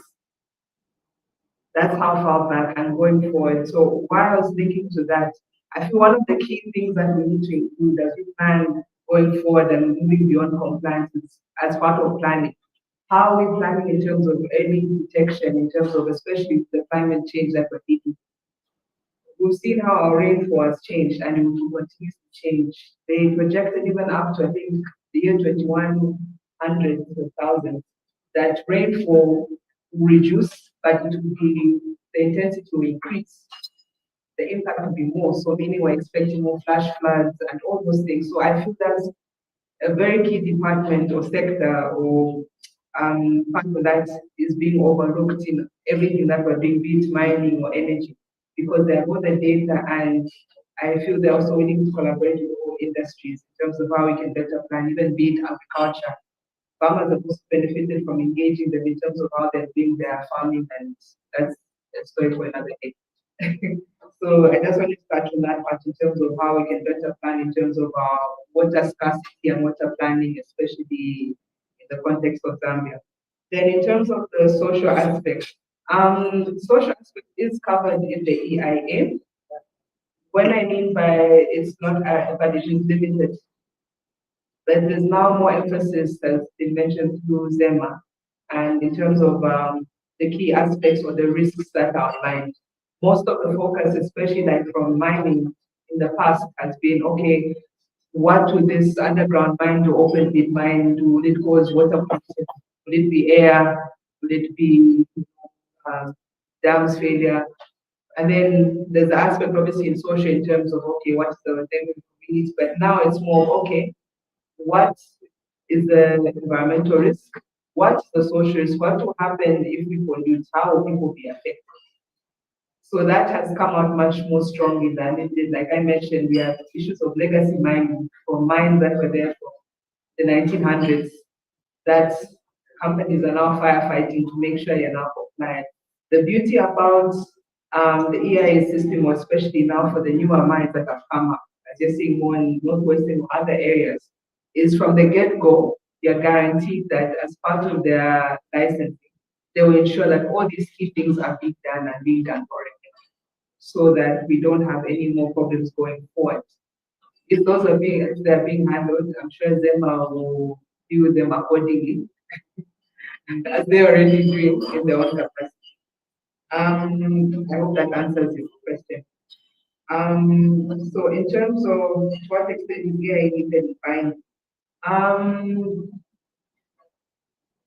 to some extent it is. It's quite strong because I say it's like it's the basis, it's the foundation of how the operation will function, consider all the risks. However, there's need for progressive review of the risks that you identified, be it in energy, be it in mining, or any other operation, because things change over time.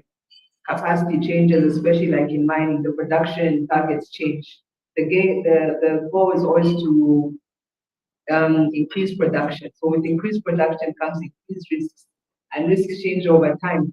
So I feel that's another aspect that is key for mining entities to take on, progressive monitor those risks and not just look at it from the foundation, but because that's the foundation. So, because from that aspect, like from the EI process, most companies or companies ideally will initially from that build policies on how the company operates and procedures. Now, procedures and things are in place. I think we've seen, and what has been emphasized from this forum is compliance is in place. However, it's the enforcement of the compliance. It's not that we're not compliant. I think even in terms of country performance, when it comes to environmental compliance or management, we're actually doing much better compared to a lot of other countries where they don't even, where it's like compliance is in the pockets and they're operating and they're seeing people even being affected negatively. But we've got key ESIAs, we've got key regulations that are in place. It's the enforcement of that. And speaking to the enforcement of that, we know these key stakeholders. I'm not saying this because ZEMA is here and don't want to be charged since I'm from the mining sector. But that was one of my key aspects in terms of the capacity. I'm sure there's willingness to enforce and review all these projects that are going on. But without increased capacity, it is difficult to look at that. And it doesn't only mean also from the regulator point of view. It comes from forums, key forums like this. How we also taking a keen interest, not only when we're not being reactive, how we're being more engaging. They mentioned that there are a lot of EIAs that are issued, be it in papers, be it on the radio, news, Facebook, be it social media. How are we also making sure we take that interest to make sure and safeguard? Because like I mentioned, we want to ensure that our people are taken care of in everything, aside from the environment, aside from everything being done correctly. Then, in terms of improvements, I hope I will not be chased this forum after this. I feel in the EIA system, there's one key aspect that we are missing that hasn't been addressed, especially with the growing demands and projects that are coming up. We have so many isolated EIAs that are in place, but have we looked at it in terms of region-wise? What are the regional EIA overall risks? What study can be done for this area? Like, for example, if it's mining, we know currently heavily it's in the copper belt and progressively also northwestern, but other areas are coming up. Have we identified regionally what those key EIA risks are, not in isolation, regardless of energy or mining? That also speaks to in terms of the aspect in terms of our climate change, which ones are more to be prone to droughts or flooding in the midst of all these operations. It is key that that is done, because that's the gap that is missing to everything. And with that being in place, it means that all of these key stakeholders, be it us from mining, be it the academia, be it this institution, and ZEMA, and all these other key, it then closes the gap.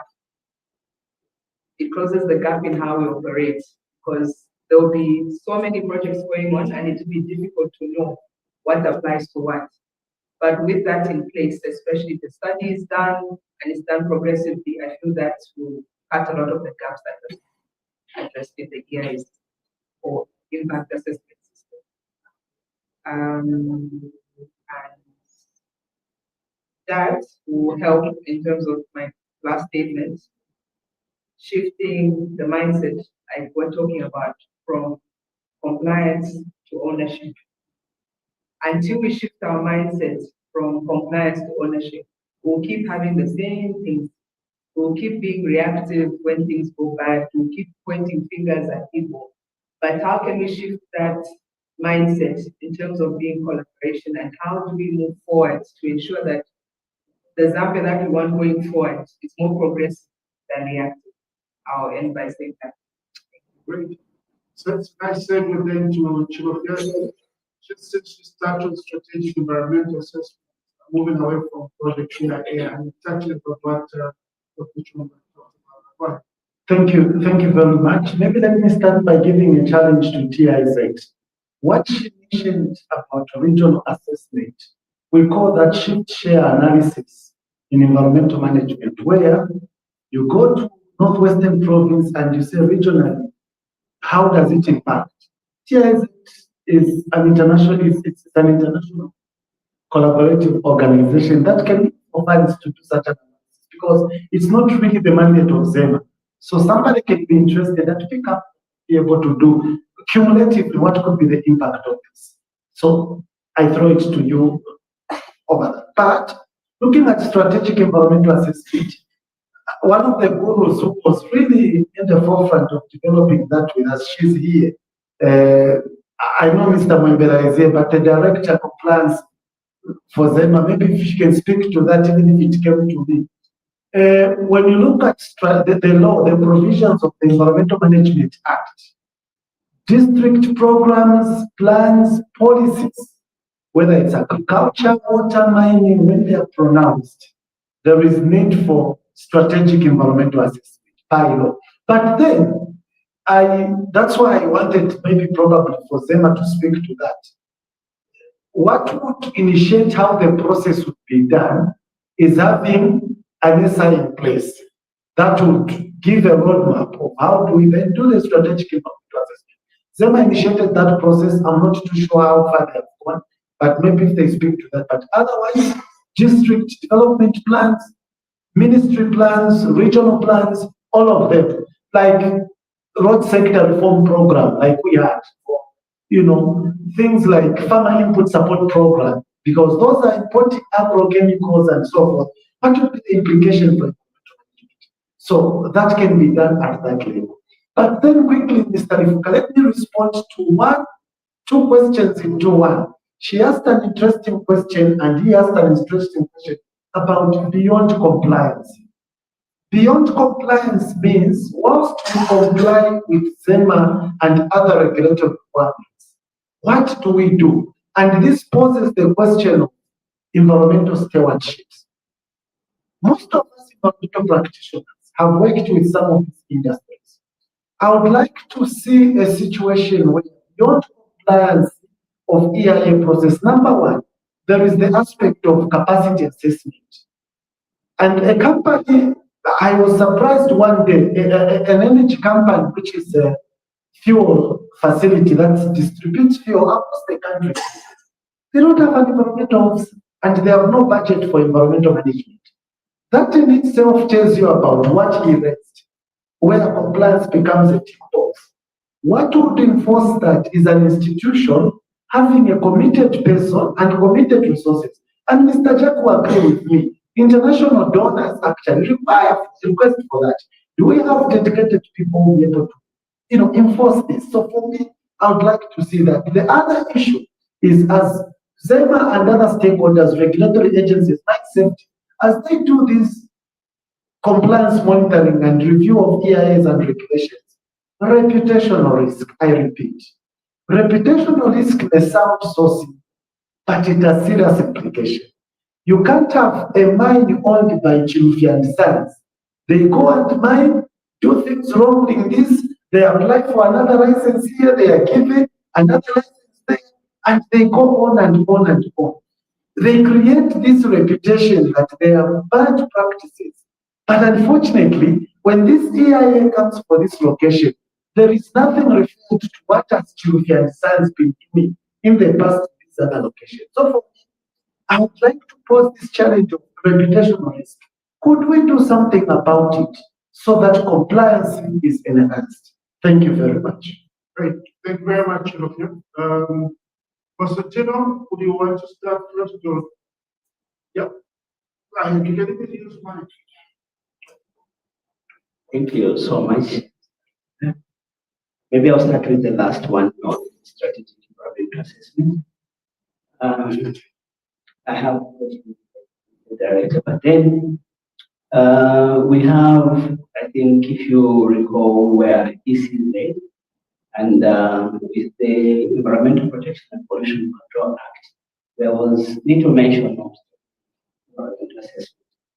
Then, when the law was revised in 2011, Section 23 of the Act is dedicated to strategic environmental assessment, and it does outline the process.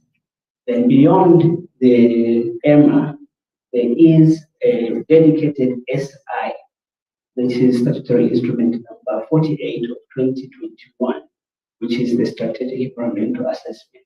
So that one goes in detail, providing the guidance on how strategic environmental assessment in this country ought to be done.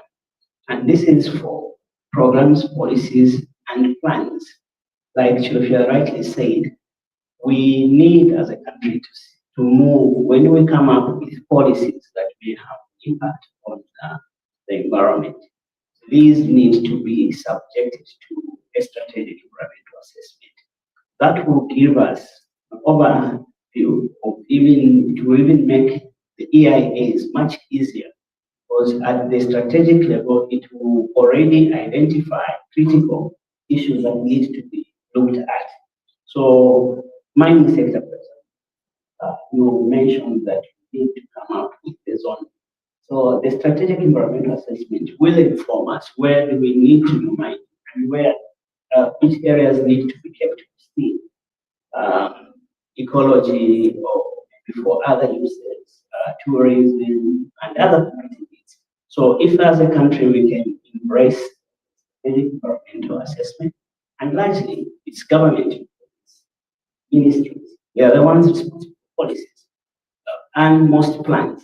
But so as government, we also need to take a lead. From ZEMA's point of view, I think we need to enhance the awareness and also interactions. I think this is one such opportunity that exchange views.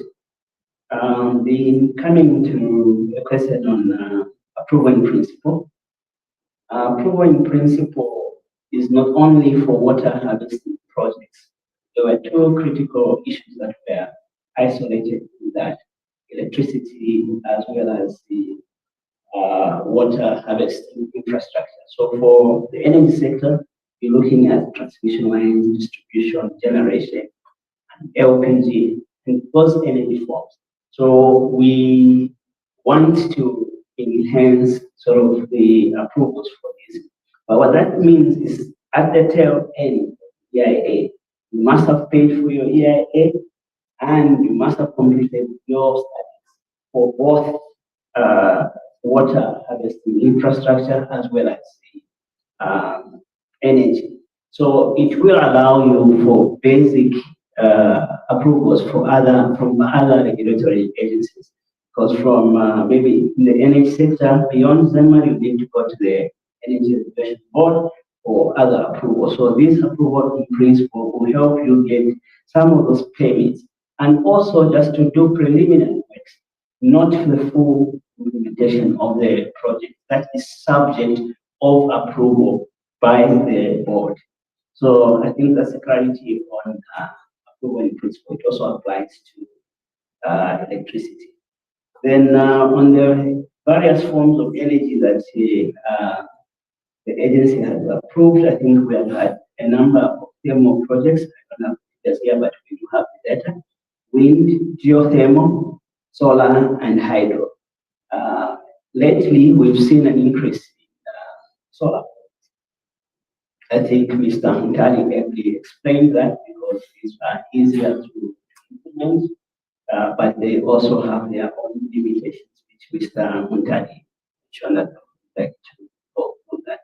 How do we collaborate with other agencies? The EIA process also provides for that.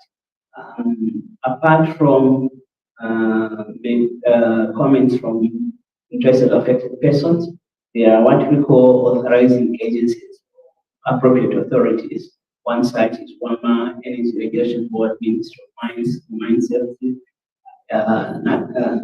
National Heritage and Conservation, and all of these. And also even entities like ZESCO, we do consult. So once we receive an EIA or a strategic environmental assessment, the law places an obligation on them to request from competent authorities to give us their comments. And in making a decision, ZEMA will look at the comments that we receive from competent bodies, as well as our own verification inspection and the EIA ESIA that is submitted, what measures has it addressed, what are the inadequacies, if it has not disclosed sufficient mitigation, that could be a reason for rejection. So on approval in principle, how do we do the BIs? I think that was the question. So we use GIS. We have the GIS experts, ZEMA. So look at their studies, their coordinates. That's why we request for those coordinates, what this thing is, and do preliminary assessment using GIS and see whether it is one that we can approve. And from GIS, we'll be able to pick settlements, pick certain things, and which at the point of full approval, we would have to go for the actual GIS and see. And should we find that there are adverse things, let's bring them to that at completion. I don't know whether I missed out any other questions. Okay, thank you. All right, I know we can go on for another 2 hours. It's not just Mr. Lungu who's passionate about this subject. You can see that my young brother Chilufya, I can even stand on the table talking about environmental issues. So as I'm thanking the panelists, I'm just warning my boss, the Vice President of IAAZ, she'll give closing remarks. Then we can go to the next part of the meeting, which is networking. Or as we say in my language, swallowship. We can go for swallowship.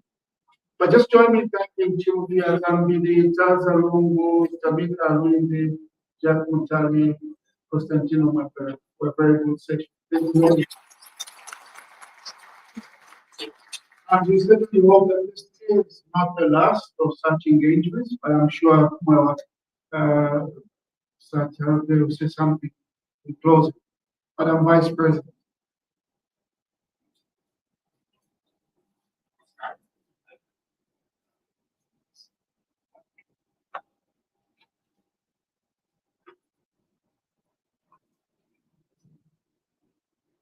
Distinguished ladies and gentlemen, allow me to write on the protocols that have already been established. As we come to the close of today's seminar, allow me to express on behalf of our Impact Assessment Association of Zambia, our sincere gratitude to every participant, every speaker, every panelist, and every invited institution that has joined us this evening. You could have left, but you stayed a while, so we're truly grateful. Today's discussion has highlighted a simple but powerful truth. Impact assessment is not merely a regulatory requirement. It is a safeguard for our environment, our communities, and our future. The issues we have reflected on today, from the tail dam failings to political and reputational risks, to the surge in investments in the energy mining and infrastructure, as well as the growing pressure to fast-track assessments in these sectors, remind us why rigorous, transparent, and credible ESIA processes matter now more than ever. Allow me to also echo Madam Lungu's remarks that our commitment to environmental governance and compliance must begin early, at design or concept stage, not as an afterthought. So to our partners, Transparency International Zambia, thank you for co-hosting this important platform and for your continued and unwavering commitment to accountability in environmental governance. To all institutions present today, your contributions today reaffirm that safeguarding Zambia's natural resources is a shared responsibility. We hope the insights and exchanged here today will inspire stronger collaboration, better policy responses, and a robust environmental and social practices across all sectors. We hope that this can also closer align the gap between knowledge and practice.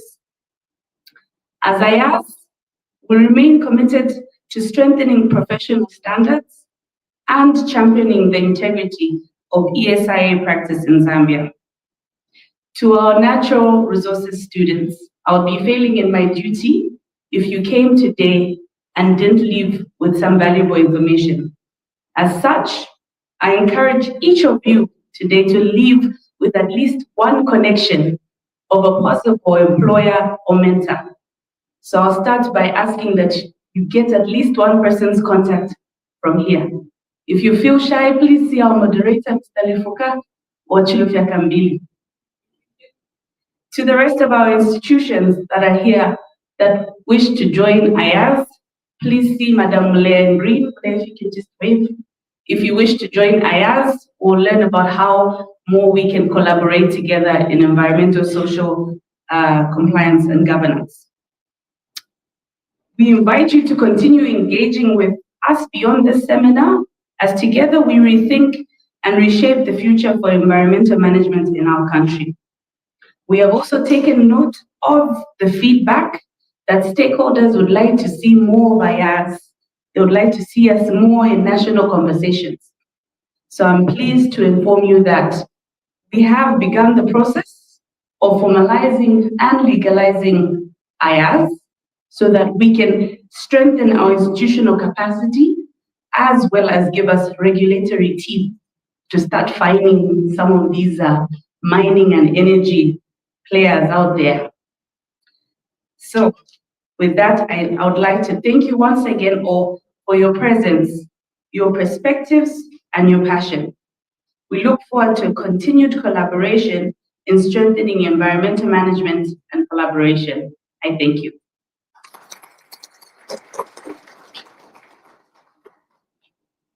All right, so thank you very much. I'm a bearer of some good news on a Friday for those that need transport refunds.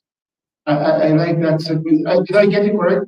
For those that need transport refunds, you can see Miriam just wave. So Madam Miriam will be ready with those transport refunds. In the meantime, this network, we have food and drink to be handled.